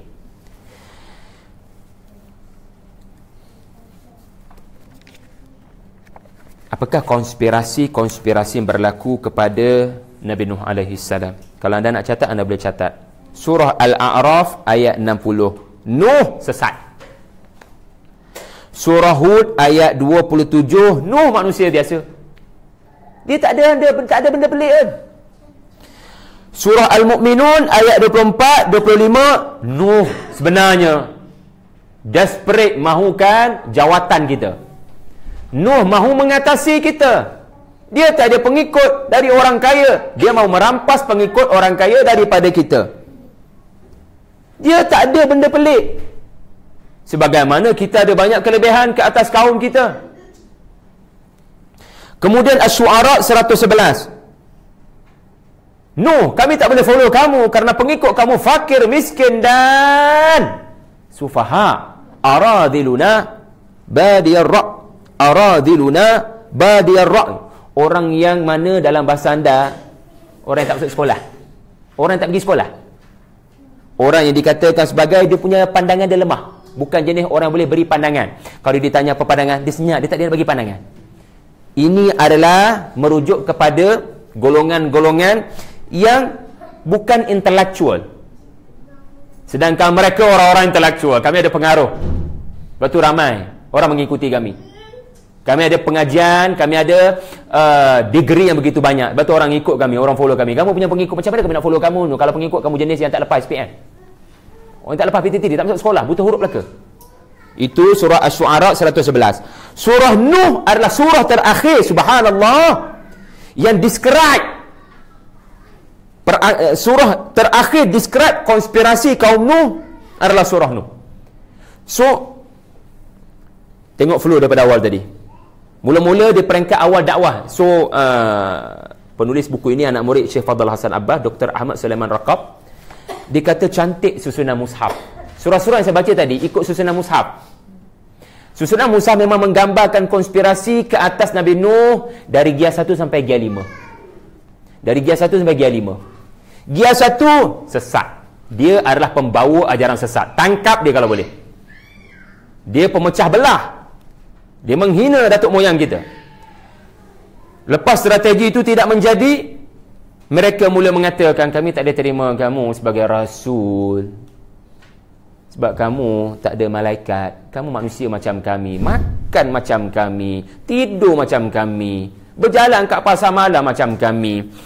At least biarlah ada sayap terbang di pasar malam tu, boleh berjalan atas air, baru kami boleh percaya, bro. Kalau setakat tiba-tiba kata kamu rasul, macam mana kami nak percaya? Kamu tak ada benda pelik. Allahu Akbar. And then masuk Gia 3. Bila mereka mula rasa terancam, subhanallah, seorang-seorang Nabi Nuh telah menimbulkan ancaman kepada sebuah kerajaan besar pada waktu itu. Nuh mahu mengatasi kita.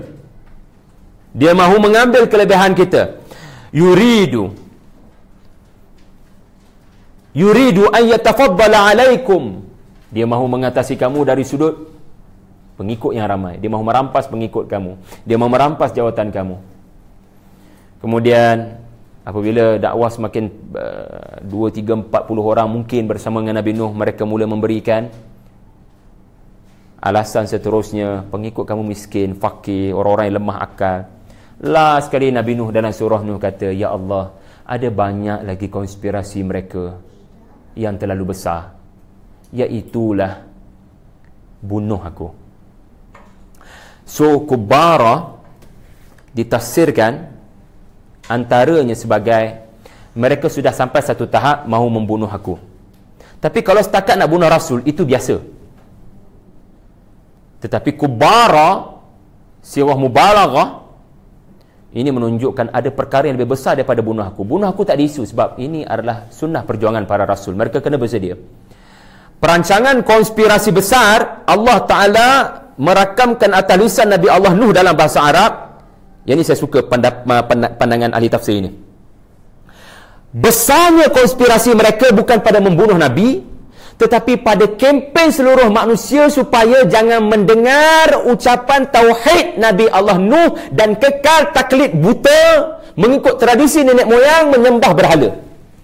Menghalang orang daripada mendengar sesuatu yang selari dengan fitrah, itulah jenayah paling besar di sisi Allah.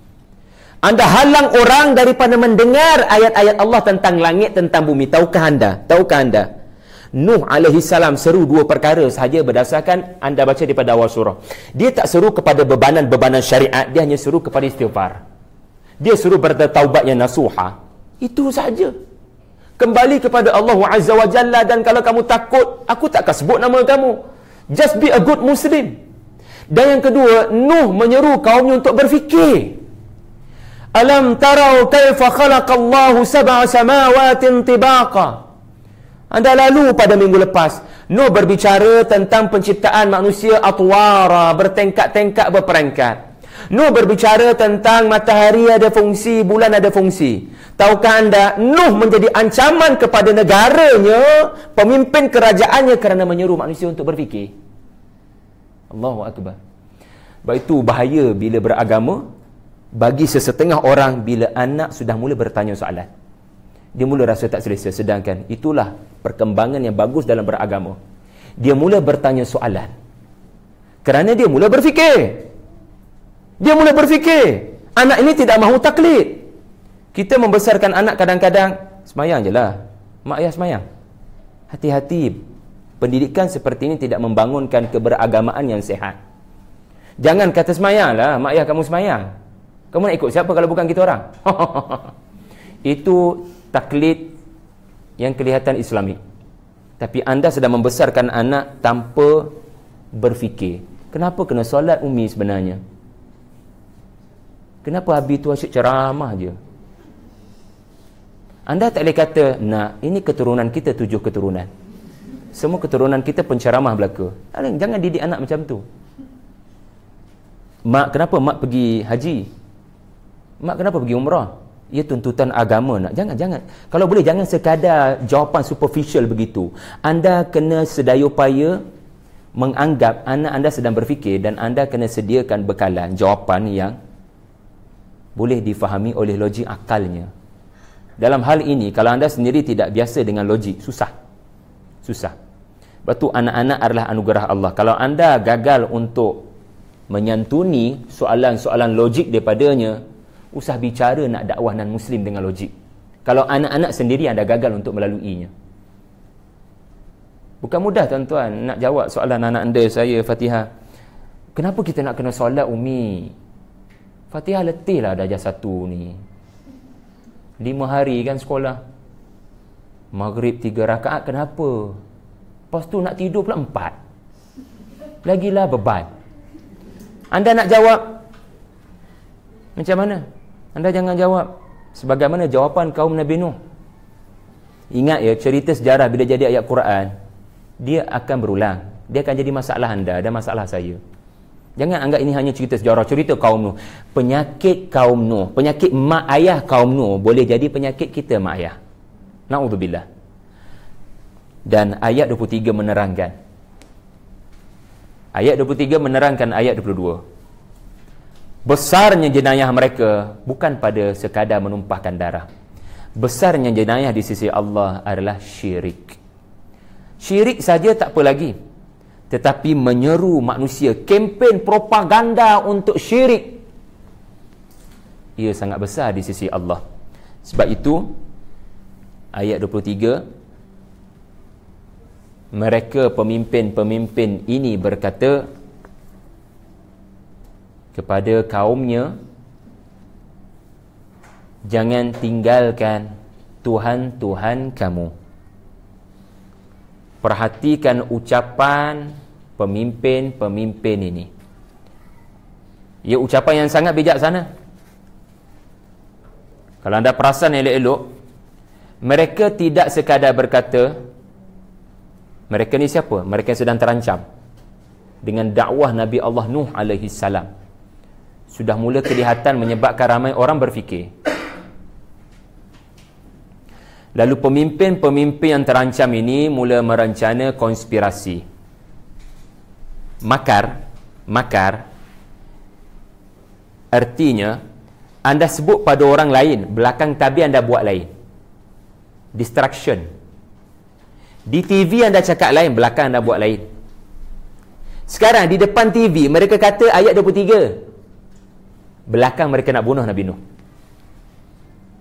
Kalau mereka kata bunuh Nabi Nuh, tak ada orang boleh menerima pembunuhan. Tetapi harap-harapnya bila mereka mula mempengaruhi, jangan tinggalkan tuan-tuan kamu ini. Alihatikum, asal dari perkataan ilah. Ilah dalam bahasa Arab artinya seseorang yang anda pergi kerana terlalu desperate memerlukan sesuatu dan dia boleh tunaikan. Anda meletakkan kepadanya yasmudu ilaih. Dia ada kualiti samad, tempat bergantung. Na'udzubillah, Allahus samad sepatutnya. Allahul musta'an, iyyaka nasta'in. Tapi mereka kata, ini Tuhan-Tuhan kamu. Ini tempat kamu bergantung. Lihat Nuh miskin, Tuhannya miskin.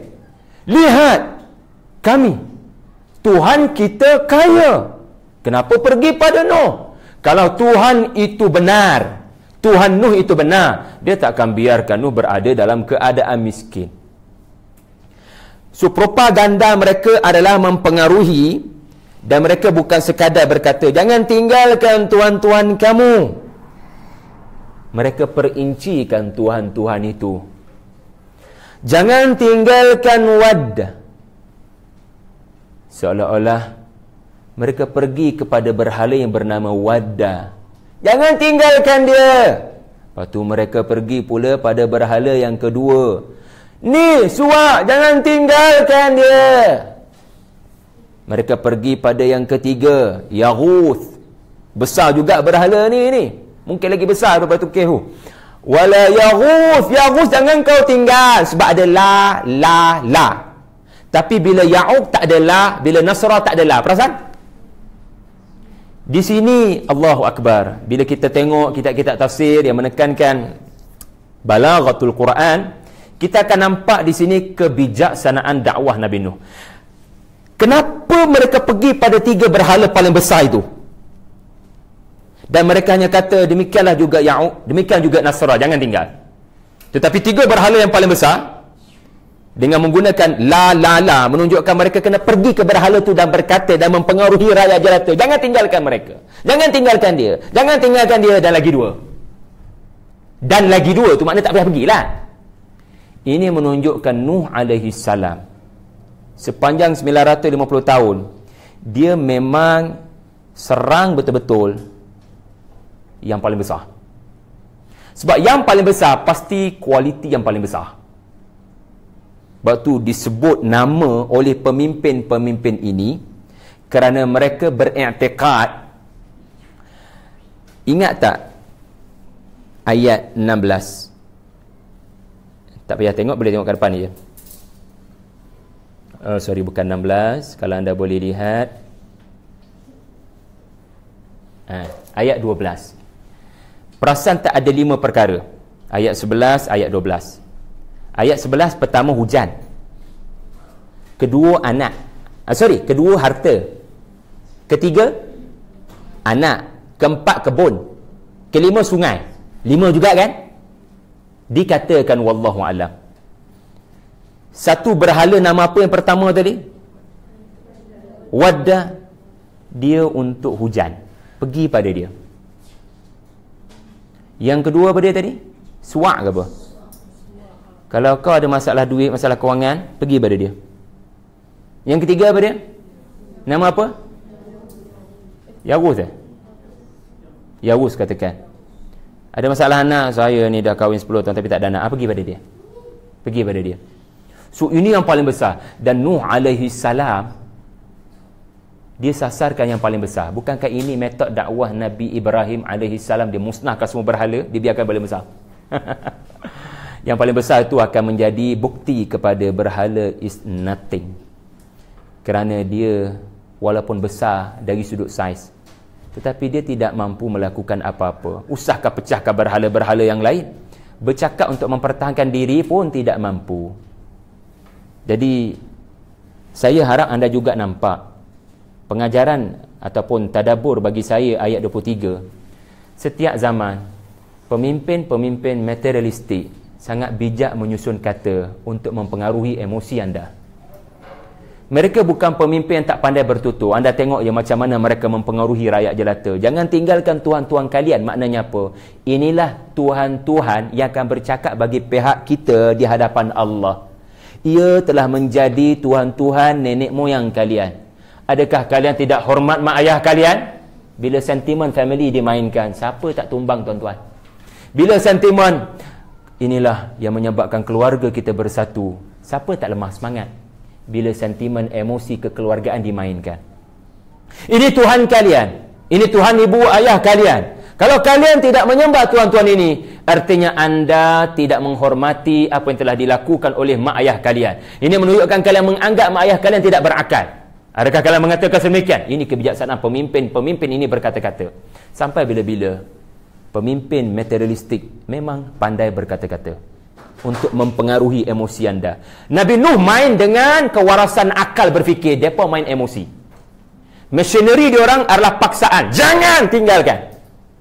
Dan menarik di sini, la tadarunna, ada nun syaddah. Nun syaddah bagi menggambarkan ancaman kami berat kalau setiap tahun ada acara tertentu dan kalian tidak menundukkan kepala. Sikit kalian tak buat, besar hukuman daripada kami. Nun syaddah menggambarkan hukuman kami berat kalau kamu tidak lagi tawaf kepada berhala ini. So benda kecil tuan-tuan, kan? Benda kecil, tak tampal stiker berhala tu kat rumah ke, tak kibar bendera yang ada gambar berhala tu ke. Bagi pemimpin-pemimpin ini, walaupun benda kecil ni kamu tak buat, kami akan anggap kamu sebagai sudah berpaling tadah dan tidak setia dengan kami. Nampak Allahu Akbar. Soalan saya yang seterusnya, 5 berhala ini Ustaz Syari sebut pada 2 minggu lepas, berhala yang juga terbukti ada di Makkah dan ada di tanah Arab pada zaman Rasulullah sallallahu alaihi wasallam.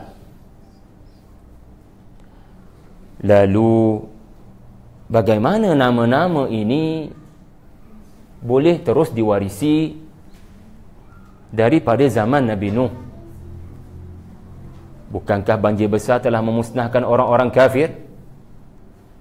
Lalu bagaimana nama-nama berhala ini boleh ada dan kekal sampai ke zaman Quraisy? Kebetulan nama berhala sama dengan nama berhala.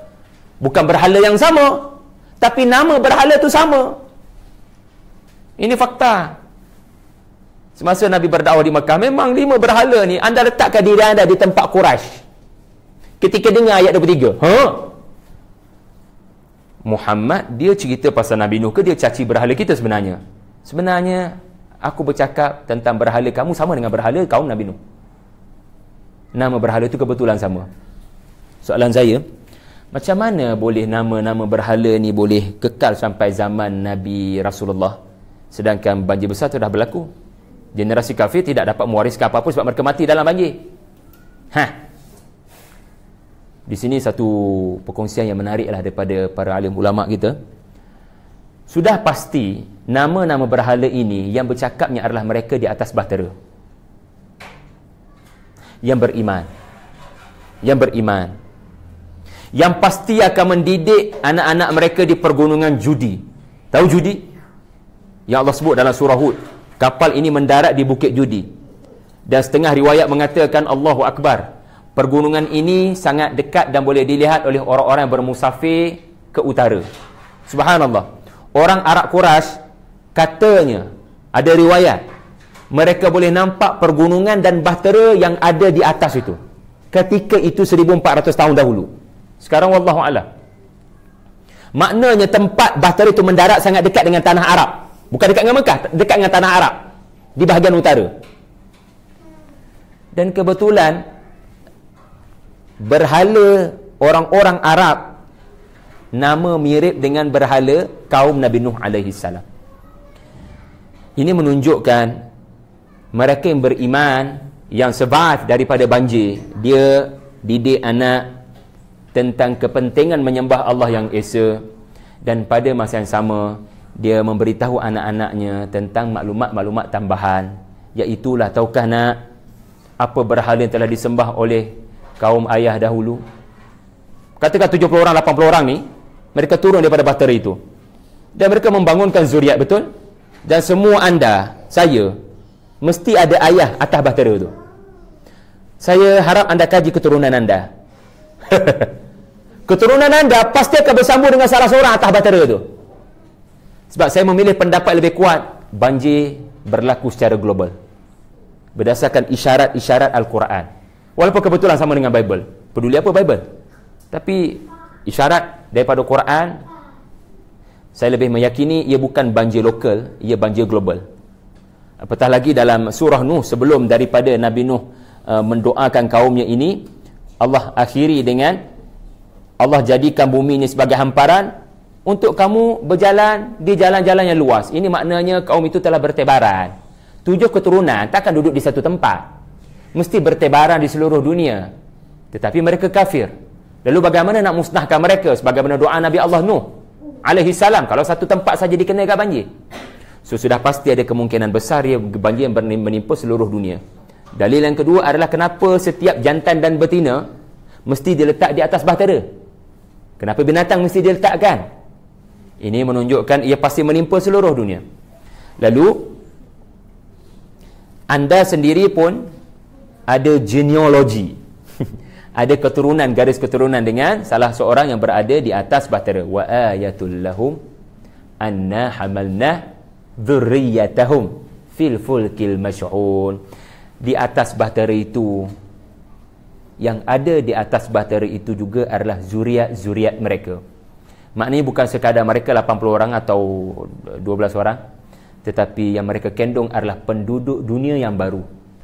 Dari situlah, dari bahtera, dari orang-orang berimanlah generasi kedua dunia muncul. So Nuh digelar sebagai Adam yang kedua, kerana semua kekafiran telah hancur dalam banjir tersebut. Baik, soalan saya tadi adalah, mak ayah akan cerita pasal maklumat-maklumat tambahan. Sebagai contoh, anak mungkin tanya, berhala tu nama apa mak? So mak ayah sebutlah. So anak, cucu, cicit mereka faham itu nama-nama berhala yang tidak sepatutnya disembah. Tapi generasi terkemudian, bila mereka mewarisi maklumat ini, boleh jadi kat tengah-tengah sanad tu ada orang karut, ada orang tukar. Ini sebenarnya bukan berhala yang menyebabkan mereka hancur. Inilah sebenarnya berhala yang Tuhan kita. So di tengah-tengah garis keturunan itu ada orang karut, ada tukang karut. Siapa tukang karut yang tidak musnah dalam banjir besar? Syaitan. Sebab tu surah selepas surah Nuh, surah pasal bangsa yang tak pernah dimatikan Allah, jin. Banjir besar memusnahkan seluruh orang kafir, orang, tapi bukan syaitan daripada bangsa jin. So bangsa jin tidak musnah dalam banjir besar. Dan antara yang tidak musnah juga adalah Dajjal. Allah ada cara untuk beri dia kelebihan. Dia mungkin hibernate di alam lain. Dajjal bukan makhluk yang baru. Dia sudah ada dari pelbagai zaman sejarah. Sekejap ada, sekejap tak ada. Allah beri kelebihan itu kepada dia. Tapi kelak Allah akan musnahkan dia dengan Nabi Isa. Jadi tuan-tuan, subhanallah, kat tengah-tengah tu ada orang interject, ada orang tukang karut datang. Tidak mustahil Dajjal yang sama, tidak mustahil syaitan yang sama. Syaitan bijak untuk mengalih perhatian manusia. Sebenarnya ini bukan berhala-berhala menyebabkan mereka musnah banjir. Sebenarnya inilah tuan-tuan yang sebenar kita. Sebab kita tak boleh nak menghadap Allah direct, so kita kena gunakan perantara. Dan Quraisy, seorang lelaki bernama Ibnu Luhai melakukan inovasi, memperkenalkan berhala dalam tradisi orang Arab Quraisy. Nabi Ibrahim tidak pernah mengadakan tradisi itu. Mereka melakukan satu bid'ah, namanya inovasi dalam beribadah, meletakkan wakil-wakil Tuhan dan dirupa-paraskan dalam rupa paras berhala. Ibnu Luhai diilhamkan syaitan. Dan nama-nama itu kebetulan nama kaum berhala, kaum zaman Nabi Nuh AS. 9.30, sepatutnya saya dah tamat. Tapi tak tamat lagi. وَقَدْ أَضَلُّوا كَثِيرًا وَلَا تَزِدِ الظَّالِمِينَ إِلَّا ضَلَالًا.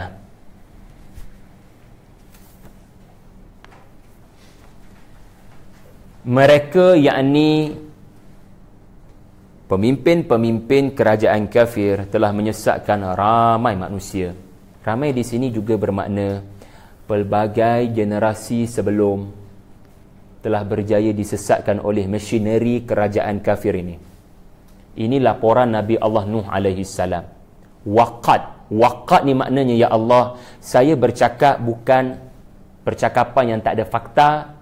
Saya hidup dengan mereka 950. 7 keturunan saya telah lihat dengan depan mata kepala saya.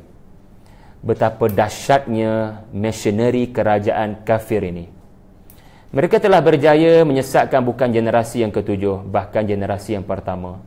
وَقَدْ أَضَلُّوا كَثِيرًا وَلَا تَزِدِ الظَّالِمِينَ إِلَّا ضَلَالًا. Ya Allah, kalau beginilah apa yang telah mereka lakukan, maka Kau jangan tambahkan kepada mereka yang zalim ini melainkan sesat. Dalala, dia ada beza dengan idlala. Allah ada satu nama, namanya mudil. Adalla, dia sesuai idlala. Tetapi dalala artinya bukan Allah tambah mereka sesat, bahkan ia negatif, bukan? Nabi mendoakan kesesatan kaumnya. Are you sure? Kalau anda bergantung pada terjemahan. So dalala tidak sama dengan idlala. Dalala maknanya, ya Allah, Kau tambah kepada mereka rasa selesa yang mereka berada di pihak yang benar, sedangkan mereka sebenarnya sesat. Biar mereka terperangkap dengan fikiran dan perasaan mereka. Yang menyesatkan mereka bukan kamu, wahai Allah. Mereka memilih untuk sesat. Engkau hanya tambahkan sahaja peluang-peluang untuk mereka semakin sesat. Allah tidak menyesatkan manusia, Allah memberikan petunjuk. Tetapi bila manusia memilih untuk sesat, Allah biarkan mereka. Ditambahnya harta kepada mereka, ditambahnya anak-anak kepada mereka, seolah-olah Nabi Nuh berkata, ya Allah, tambah lagi harta mereka, ya Allah, tambah lagi anak-anak mereka. Ingat doa Nabi Musa yang menyebabkan Fir'aun menemui ajalnya di Laut Merah. Ya Allah, berikan Fir'aun sebanyak mungkin harta, sehinggalah dia melihat azab. Dia tidak beriman sehingga dia melihat azab. Surah Az-Zukhruf kalau tak silap, saya kena semak balik. Ya Allah, jangan Kau tambah Fir'aun melainkan harta yang bertambah-tambah, sehingga dia tidak beriman dengan pertambahan harta itu kecuali bila melihat azab. Dan inilah kaum Nabi Nuh. Kita tak payah pergi jauh, kita tengok anak Nabi Nuh. Buka surah Hud. Air tu dah betul-betul berlaku, hujan tu benar-benar turun. Selepas katanya 10 tahun hujan tak turun, kemarau panjang, hujan tak turun-turun, tiba-tiba apa yang ayah kata berlaku. Ini anak Nabi Nuh duduk dalam rumah Nabi Nuh alaihi salam. Bila hujan turun, dia tak kata pun, benarlah ayahku, akhirnya hujan turun, sebab tu ayah duk bina bahtera. Kita duk kata dia gila. Dia bina bahtera ada sebab. Sebab bahtera tu nanti bila hujan turun, hujan tu bukan sebarangan hujan. Hujan tu akan menyebabkan banjir besar. Tapi anak ni tak terfikir pun yang ayahnya benar. Dan anak pada masa sama tidak menyebut pun kepada ayahnya dia kafir. Dia tak tunjuk macam isteri Nuh. Isteri Nabi Nuh dia tunjuk betul, dengan tidak lagi bersama dengan isterinya. Tidak lagi bersama dengan suaminya. Dan sampai ke satu tahap kalau anda baca surah Hud, air tu dah setinggi gunung. Anaknya melarikan diri sebab meyakini air semakin naik. Bila ayah kebetulan terjumpa anak yang sedang melarikan diri, ayah kata, "Nak, mari naik bahtera ayah.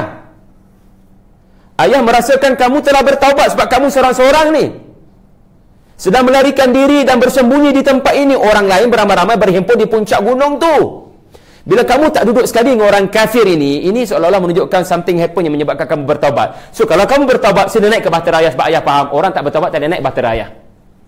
Bahtera ayah hanya asbab. Musabab dia Allah. Allah kata pada ayah, Allah akan selamatkan yang beriman saja. So, ayah yakin kau beriman? Mari naik ke atas bahtera ayah. Supaya anda tak kata Nabi Nuh kronisma, nepotisma. Orang lain tak ajak anaknya sahaja. No. Sebab dia melihat anaknya berseorangan. Lalu dia ajak nak, sila naik. Ayah yakin kau bertaubat. Kita tak ada masa nak. Ombak semakin ganas. Mari naik. Apa jawapan anak? Anak kata, ya, saya akan follow dia orang. Naik atas puncak gunung tu. Sedangkan banjir ini banjir luar biasa. Yang hanya boleh survive adalah mereka di atas bahtera itu. Waktu ini semua orang sedang menyesal. Kalaulah kita membina bahtera sama dengan Nuh alaihi salam, kita mungkin survive. Tapi pada waktu ini yang mereka hanya mampu lakukan dan hanya mampu mereka fikir adalah melarikan diri. Lalu akhirnya Allah pisahkan Nuh dengan anaknya dengan ombak. Anaknya ditenggelamkan. Maknanya apa? Berlaku benda paling ajaib sekalipun yang benar-benar sebagaimana Rasul kata, orang still tak beriman, termasuk anak Nabi sekalipun. Anak Nabi Adam bunuh. Anak Nabi Nuh tidak beriman. Lalu bila anak sendiri tidak beriman, anda akan panggil Nabi Nuh tak untuk tajuk parenting? Kita tak panggil dah kot. Anak dia kafir. 3 orang yang beriman. Yang keempat kafir. Tak boleh. Tajuk parenting tak sesuai. Apakah ukur parenting berjaya? Tengok anak ke? Tak tengok ayah tu? Allah tak tunjukkan kejayaan parenting dalam Al-Quran adalah anak tu dapat hidayah ke tidak. Allah tunjukkan kesungguhan ayah mendidik Luqmanul Hakim. Ada ulama kata seperti Ibnu Ashur. Luqman kata sesuatu yang membabitkan syirik menunjukkan anaknya non-muslim, anaknya musyrik. Tapi Allah rakamkan ucapan Luqman menunjukkan Allah mengiktiraf usahanya. Natijah nombor 2, hidayah bukan di tangan kamu, tapi aku mengiktiraf usaha kamu. Itu kayu co-parenting lah, ya, di sisi Allah Azza wa Jalla. Okey, Allahu Akbar. Tuan-tuan, kalau ada urusan boleh meninggalkan lebih awal, tapi saya memang nak selesaikan malam ni dan paling lewat pukul 10. Paling lewat. Setengah ulama kata ayat 24 ni Allah Taala respon. Kerana ayat 25 memang confirm Allah respon kepada doa Nabi Nuh. Ayat 25 adalah respon Allah. Tetapi ada setengah kata ayat 24 pun Allah respon, iaitulah bila Nabi Nuh kata, ya Allah, mereka sanggup berkata kepada rakyat masing-masing, mereka memaksa rakyat mereka untuk menyembah berhala. Lalu Allah Ta'ala respon, waqad adallu katsira. Nuh, sebenarnya mereka memang telah menyesatkan banyak generasi. Dan Nuh, kamu jangan tambah kesesatan kepada orang-orang yang zalim. Maknanya apa? Nuh berhenti bercakap, berhenti berdakwah. Kerana bila kamu berdakwah, yang zalim makin sesat. Itu ayat 24. So, berhenti bercakap artinya apa? Bina bahtera. Tidak beriman. Mulai detik kamu berdoa ini kecuali yang telah beriman. Allah kata dalam surah Hud, Nuh berhenti untuk berdakwah. Bila kamu berdakwah, sebenarnya kamu menambah jumlah orang-orang yang sesat. Maka dengan ini aku perintahkan kamu bina bahtera. Bina bahtera. Lalu apabila Nabi Nuh berhenti berdakwah kerana perintah daripada Allah, maka Allah Ta'ala kata, Nuh alaihi salam, Allah Ta'ala kata, disebabkan dosa-dosa mereka ditenggelamkan Allah. Akan datang azab yang pertama namanya air, dan azab air akan disambut oleh azab api, iaitulah neraka. Jadi anda tahu tak Allah respon ke tidak doa anda? Anda takkan tahu sebab anda bukan Rasul. Tetapi Rasul dia tahu. Iaitulah Allah memerintahkan Nabi Nuh berhenti untuk berdakwah. Itu wahyu. Dan tugas kamu sekarang adalah biarkan mereka. Dan masa kamu bina kapal itu, kalau ada yang beriman, Alhamdulillah. Sebab mungkin dia tanya, kenapa buang terbiak ni? Bina kapal tengah-tengah kemarau macam ni. Mungkin ada yang beriman, tetapi terbukti benarlah kata Allah, jumlah orang beriman tidak bertambah langsung kata Allah, kecuali yang telah beriman. Yang telah beriman akan maintain beriman. Dan bina bahtera bukan suatu perkara yang singkat. Bagi orang yang berada di zaman tidak ada satu bahtera pun pernah dibina. Dibina pula oleh orang yang tak pernah bina bahtera. 950 tahun kerjanya adalah berdakwah kepada Allah. Dan dia mungkin mengambil masa. Setengah riwayat-riwayat Israiliyat kata 40 tahun. Lama gila. Sebab anda kena tanam pokok, dan pokok itu akan dijadikan papan untuk membina bahtera yang kukuh. Nabi Nuh nak dapatkan kat mana, paku ke apa benda kan. Semua itu mengambil masa. Tetapi itu tak penting di sisi Allah. Yang penting Nabi Nuh membina bahtera dengan wahyu daripada Allah. Ayat 25, pengajaran penting tadaburnya adalah bila berlaku musibah, dia adalah kerana dosa. Bulatkan perkataan mimma khati'atihim. Allah tegaskan di sini, kerana dosa-dosa mereka tidak pernah bertaubat. Dosa yang berganda, tak pernah taubat. Mereka biarkan najis dosa itu berhimpun sampai menjadi bangkai busuk di sisi Allah. Bila benda tu semakin teruk sampah sarapnya, cara nak bersihkan dengan air je. Betul tak? Bila sampah sarap terlalu banyak, cara nak bersihkannya adalah dengan air. Kufur adalah najis di atas muka bumi. Bumi adalah makhluk yang tidak pernah mengenal kufur. Inilah generasi pertama syirik kepada Allah. Lalu Nabi Nuh berdoa seolah-olah, ya Allah, mandikan bumi ini daripada kotoran syirik. Bila Allah sebut mimma khati'atihim, anda kena faham, bila berlaku musibah, itu adalah kerana mimma khati'ati. Allah nak ampunkan dosa anda bila berlaku sesuatu kurang menyenangkan. Kereta mati tengah jalan, anak sakit, pendapatan macam biasa, tapi tak faham kenapa bulan 1 ni lebih banyak keluar daripada 2017. Maka dalam hal ini, jangan cepat nak menyalahkan isteri, jangan cepat nak menyalahkan anak, jangan cepat nak menyalahkan orang lain. Salahkan diri anda, salahkan diri saya, kerana kita tidak istighfar. Bukankah istighfar murahkan rezeki? Masih ingat apa Nabi Nuh kata? Istighfar, Allah turunkan hujan. Jangan pergi minta dengan wadah, suak semua ni. Minta dengan Allah. Lalu mimma khati'atihim, bagi saya besar kesan ayat ni. Dia menunjukkan bila berlaku musibah, bukan azab. Sebab ini kelebihan umat Nabi Muhammad, kita tidak akan lagi terkena azab-azab seperti ini. Azab terakhir kepada umat Nabi Muhammad hanya kiamat. Maka apa yang berlaku adalah musibah. Musibah artinya apa? Allah timpakan anda sesuatu dengan harapan anda kembali ingat Allah. Anda terlalu lalai selama ini dengan harta dan anak-anak. Maka aku sekat rezeki kamu, aku buat sesuatu pada anak kamu dengan harapan kamu ingat Allah. Dan bila kamu ingat Allah, kamu istighfar. Dan bila kamu istighfar, aku akan selamatkan kamu di akhirat. Andai kata kamu mati sebentar lagi. Kalau aku terus tambah harta, tambah anak, dan kau terus lalai, kau lupa bertaubat, kau tidak istighfar, mati dalam perjalanan, mati sekejap lagi, mati dalam keadaan su'ul khatimah, dan kamu akan merana di akhirat. Nampak kan kebijaksanaan Allah bila menimpakan kepada kita musibah. Sekarang kita berada pada ayat 26. Boleh paling lewat pukul 10. Kalau tuan-tuan ada komitmen lain tak ada masalah. Akhirnya Nuh berkata, anda perasan tak dalam surah ini waqala Nuh 2 kali sahaja.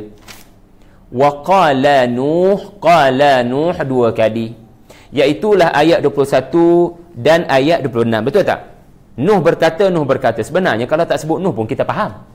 Memang ini ungkapan Nuh. Kerana daripada awal sehingga ke ujung adalah doa Nabi Nuh alaihi salam. Betul? Tapi kenapa Allah kena mention Nuh? Masih ingat tak pada minggu lepas saya kata surah Nuh nampak macam doa Nabi Nuh. Tetapi sebenarnya pada masa sama dia doa Rasulullah.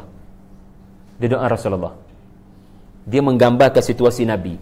Bila Nuh kata kaumku tutup telinga, fahamlah kita, kaum Quraisy pun tutup telinga. So surah Nuh menjadi doa Rasulullah sallallahu alaihi wasallam. Tetapi tidak semua ayat menggambarkan sifat Rasulullah. Ia memang special sifat Nabi Nuh. Maka disebut nama Nuh, menunjukkan ini bukan karakter Nabi Muhammad. Ini karakter hanya Nabi Nuh alaihi salam, dan dia layak berkata sedemikian. Kenapa? Perhatikan semua ayat yang sebut nama Nabi Nuh. Wa qala Nuh, ayat 26, dan satu lagi tadi qala Nuh. Ayat ni Nabi tak pernah kata. Nabi pernah kata tak, ya Allah, kaumku telah durhaka kepada aku. Kemudian, ya Allah, musnahkan mereka. Rasulullah pernah kata macam tu tak kepada kafir Quraisy di Makkah? Tak. Tetapi Nuh sahaja yang berkata. Maka Allah sebut Nuh sahaja. Faham tak? Indah bahasa Quran, menggambarkan karakter yang berbeza-beza. Kemudian, kenapa Nabi Nuh mendoakan kepada kaumnya kemusnahan? Wajarkah seorang Nabi mendoakan kaumnya dengan kemusnahan? Ya Allah, jangan biarkan di atas muka bumi ini walaupun seorang yang kafir. Kerana kalau kau tinggalkan walau seorang itu pun akan menyesatkan hamba-hambamu yang lain, dan tidak lahir daripada generasi ini kecuali generasi yang fajir dan kafir. Hamka jawab mudah je kepada orang yang mungkin salah faham doa Nabi Nuh. Seolah-olah Nabi Nuh ni kasar, keras, syadid.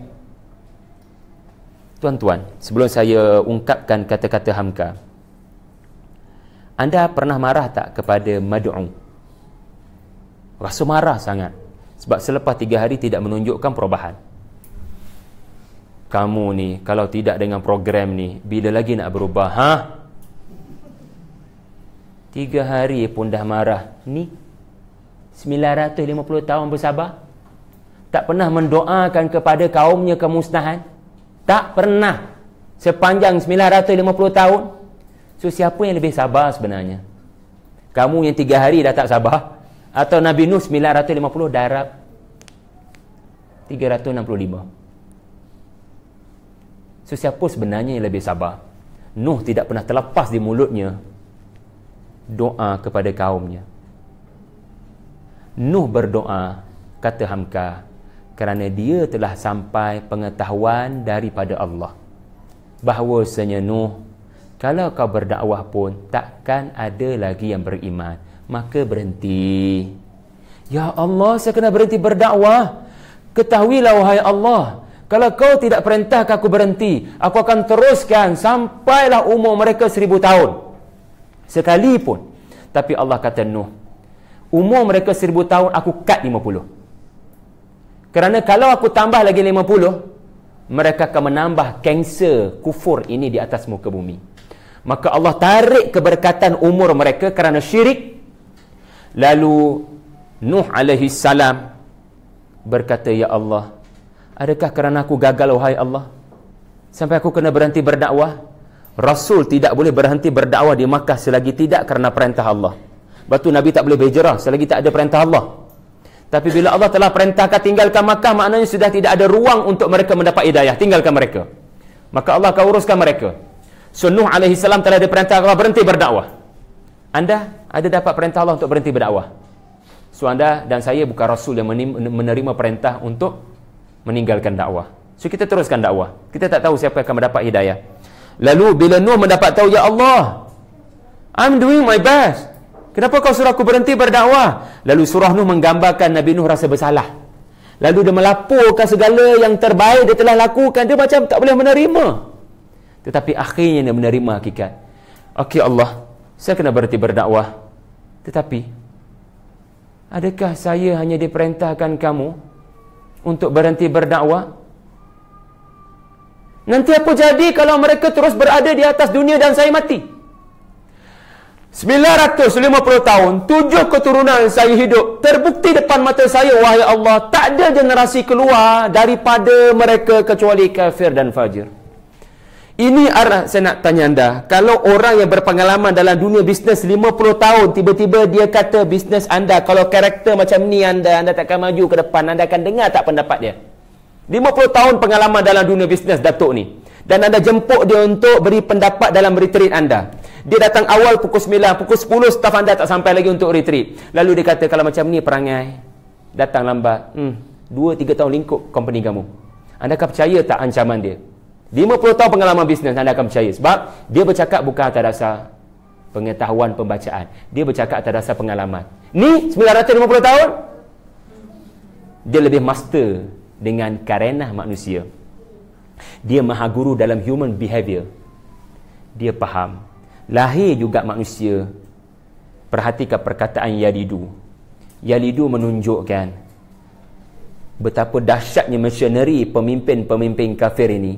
Sampai bayi lahir mereka dah ada modus operandi untuk menyebabkan mereka syirik. Lahir-lahir saja mereka dah ada manual pendidikan syirik kepada anak-anak ini. Sepatutnya anak-anak ini diazankan tetapi mungkin diganamkan. Apa ganam ustaz? Sepatutnya anak-anak ini dibacakan ayat Al-Quran, tapi yang dinyanyikan adalah tak tentuang, tak tertuang. Masa lahir budak tu. Apa kejadahnya kan? Jadi ini adalah satu lagi perkara yang indah daripada ayat ini. Anak bila lahir fitrah. Anak bila lahir memang fitrah. Suci bersih. Kalau mati syurga. Lepas tu ada orang bahaskan, kalau ada bayi mati dalam banjir besar, apa hukumnya ustaz? Kita kata apa yang Hasan Basri kata. Hasan Basri radhiyallahu anhu kata, Allah lebih mengetahui kalau ada bayi. Bayi suci bersih, bukan ke neraka. Azab untuk kafir. Kalau ada bayi, mereka ke syurga. Sebab tu Khidir alaihi salam bunuh seorang kanak-kanak. Ke mana kanak-kanak tu pergi? Kalau dia membesar lagi, dia ke neraka. Tetapi dicabut nyawa lebih awal, rahmat daripada Allah untuk ke syurga. So kalau ada bayi. Tetapi kata riwayat, bukan setakat kemarau, tetapi kemandulan telah menimpa wanita-wanita di zaman Nabi Nuh. Ia peringatan daripada Allah. Mereka tak boleh nak beranak. Sebab kalau lahir saja nanti jagi banjir besar, kesian ke anak tu nanti.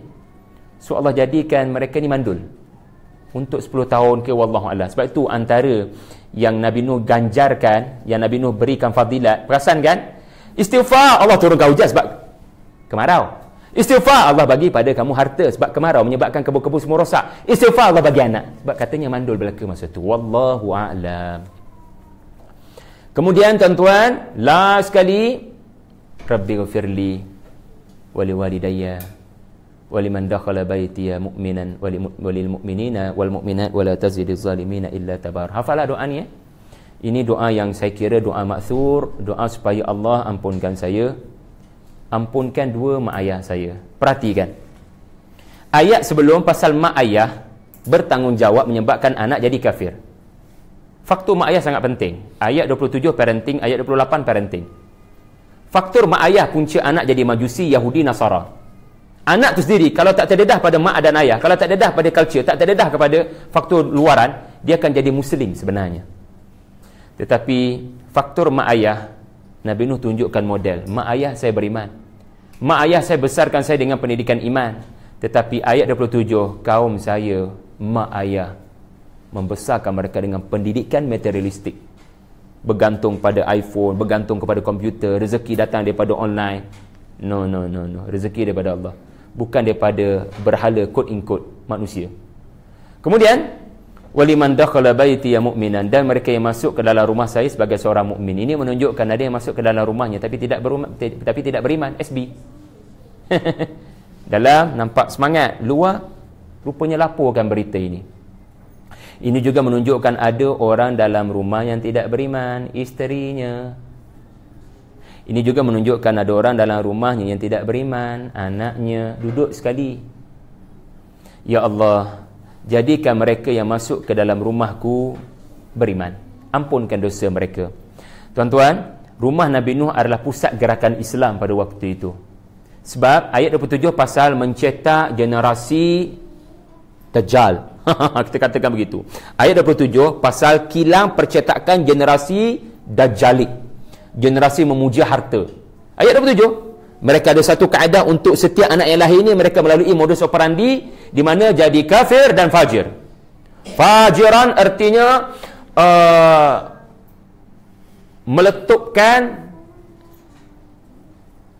menayangkan dosa tanpa segan silu. Fajiran menunjukkan dosa tanpa segan silu. Kafara bersangatan kufur di dalam hati. So, dua perkataan berbeza, bukan sama. Kafara apa dalam hati, fajiran apa yang ditonjolkan. So, ini generasi yang bukan sekadar rosak tapi merosakkan. Maka kerana untuk menghadapi generasi yang rosak dan merosakkan ini, lahirkanlah juga generasi yang melawan generasi amar munkar nahi ma'ruf ini, iaitu generasi amar ma'ruf nahi munkar dari rumah saya. So, kena ada azam untuk jadikan rumah sebagai pusat untuk mencetak generasi. Ya. Kalau rumah anda bernama pejabat, jadikan pejabat. Kalau rumah anda bernama masjid, jadikan masjid surau. Kalau rumah anda bernama tadabbur center, jadikan tadabbur center. Ya. Sekarang ni banyak dah kedai-kedai pakaian di sini kan. So, kita kena sediakan alternatif. Orang nak tutup badan, ada banyak di sini. Kan? Orang nak keperluan fizikal, penampilan menarik, mereka ada. So, kita sediakan rumah sebagai tapak untuk keperluan spiritual. Takkan semua nak cantik pakaian je, tapi hati tak nak cantik kan? Walibasut taqwa. Pakaian takwa lebih penting. Okey. Semua dah nak balik dah kan, insya-Allah. Tapi sebelum balik ingat, Nabi Nuh kata, ampunkan seluruh orang-orang beriman, lelaki dan perempuan. Allahu Akbar. Nabi Nuh mementingkan lelaki dan perempuan. Ini menunjukkan antara yang berada di atas bahtera itu, kalaupun tidak isterinya yang ditenggelamkan Allah, ada muslimat. Ada muslimat. Dan Nabi Nuh mendoakan orang-orang beriman yang baginda takkan jumpa. Anda antara tafsiran ayat 28. Di mana anda dalam ayat 28? Iaitulah orang-orang yang beriman, muslimin dan muslimat selepas saya pergi. Kenapa Nabi Nuh berkata mereka yang masuk ke dalam rumahku? Kerana baginda ketika berkata dengan perkataan ini, baginda belum lagi membina bahtera. Kalau baginda bina bahtera, mereka yang masuk ke dalam bahtera. Tetapi Nabi faham, bahtera tak penting, kerana mereka yang akan masuk ke bahtera adalah mereka yang masuk ke dalam rumahku dalam keadaan beriman. Automatik je, kan? Dan ya Allah, ampunkan juga generasi selepas aku. So, Nabi bila baca ayat ni, sahabat bila baca ayat ni, tu anak saya tu menangis tu, ayah dah melampaui batas. Maka bila Nabi dan para sahabat baca ayat ni, mereka merasakan, ya Allah, terima kasih Nabi Nuh, kerana doa baginda menyebabkan lahirnya generasi seperti mereka. Bayangkan anda letak diri anda di tempat Rasulullah. Surah Nuh surah Makkiyah. Pusat gerakan Islam adalah rumah Al-Arqam bin Abi Al-Arqam. Nabi baca doa yang sama. Ya Allah, ampunkan dosa aku. Aku tak boleh nak suruh mereka istighfar, maka aku minta kau ampunkan aku. Surah ni bermula sangat cantik. Nabi Nuh berjuang supaya kaumnya beristighfar. Tapi mereka tak nak istighfar. Lalu tak apalah, jangan kecewa. Kamulah istighfar. Rabbi ufirli. Nampak kan? Ini prinsip penting dalam perubahan, ya. Jangan cepat kecewa. Orang tak berubah tak apa. Kamu tu berubah ke tidak dengan ucapan kamu. Wala tazidiz zalimina illa tabara. Kau jangan tambah orang-orang zalim sampai hari kiamat. Tengok ya, Nabi Nuh tak fikir hanya generasinya. Nabi Nuh fikir sampai hari kiamat. Jangan ada orang-orang zalim yang kau biarkan, melainkan mereka sedang menuju kemusnahan. Alhamdulillah. Tuan-tuan, bayangkan saja kalau banjir besar tak berlaku. Just bayang Nabi Nuh tak doa. Sebelum tu, jangan salah faham, banjir besar kerana doa Nabi Nuh. Buktinya apa? Doa Nabi Nuh ayat 26. Allah respon ayat 25. Allah kata aku akan tenggelamkan diorang. And then baru Nabi Nuh berdoa. So anda nak kata kerana doa Nabi Nuh mereka ditenggelamkan? No. Kerana perangai mereka Allah tenggelamkan. Kerana di sini menunjukkan selepas beberapa lama Nabi Nuh berdoa, meluahkan perangai kaumnya, Allah respon. Nuh, benar apa yang kamu kata, maka dengan ini berhenti untuk berdakwah. bina bahtera. And then wa di situ menunjukkan babak yang berbeza, bukan faqala waqala. Makna Nuh berdoa dalam konteks yang berbeza, iaitu ya Allah, aku kena berhenti berdakwah nampaknya. Kau nak tenggelam, engkau suruh aku berhenti berdakwah. Lalu Nabi Nuh berkata, ya Allah, jangan biarkan seorang kafir pun ada di atas muka bumi. Sedangkan Allah telah membuat keputusan sejak daripada azali, kerana sikap mereka 50 tahun dibuang daripada 1000 tahun, dan mereka akan ditimpakan banjir besar. So susunan ayat ni sudah menunjukkan, jangan sekali-kali berkata doa Nabi Nuh punca banjir besar. Allah mengilhamkan Nabi Nuh untuk berdoa, dan doanya itu dijadikan asbab untuk Allah kekalkan doa Nabi Nuh sampai hari kiamat. Dan doa itu menunjukkan Nabi Nuh meminta supaya tak ada orang kafir pun di atas muka bumi ini. Caranya Allah dah decide, iaitulah ughriqu, mereka akan tenggelam dalam banjir yang besar, dan banjir itu hanya seketika sahaja. Mereka akan dimasukkan dengan pasti ke dalam neraka.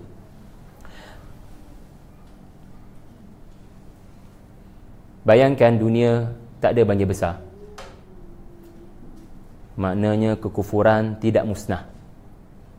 Kita adalah generasi selepas banjir besar, iaitu selepas kekufuran generasi pertama berjaya dihapuskan dan dibersihkan seluruh dunia.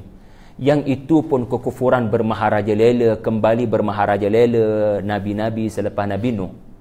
Zaman Nabi Hud kembali kufur, zaman Nabi Saleh kembali kufur. Just bayang kalau banjir itu tak berlaku, lagi-lagi kufur. Maka itu legasi Nabi Allah Nuh alaihi salam, iaitulah kanser kafir itu dimatikan dengan lebih awal, supaya tidak merebak dengan lebih teruk. Dan anda hari ini, kerana doa Nabi Allah Nuh alaihi salam juga, kita menikmati iman dan Islam. Saya berhenti setakat itu dulu tuan-tuan, tepat pukul 10 sebagaimana dijanjikan. Dan mudah-mudahan kita bertemu lagi pada Sabtu akan datang untuk Nabi Allah Adam alaihi salam. Setiap kali kelas saya akan kongsi satu orang Nabi, dan saya akan tunjukkan pada anda perkara-perkara yang anda tak terfikir tentang kualiti Nabi-Nabi berkenaan. Dia bukan sekadar cerita, tetapi ibrah yang boleh anda praktiskan daripada cerita berkenaan. Jumpa lagi tuan-tuan dan puan sekalian. Wassalamualaikum warahmatullahi wabarakatuh. Wabillahi taufiq wal hidayah. Assalamualaikum warahmatullahi wabarakatuh. Subhanakallah bihamdik, asyhadu an la ilaha illa anta, astaghfiruka wa atubu ilaik. Bismillahirrahmanirrahim.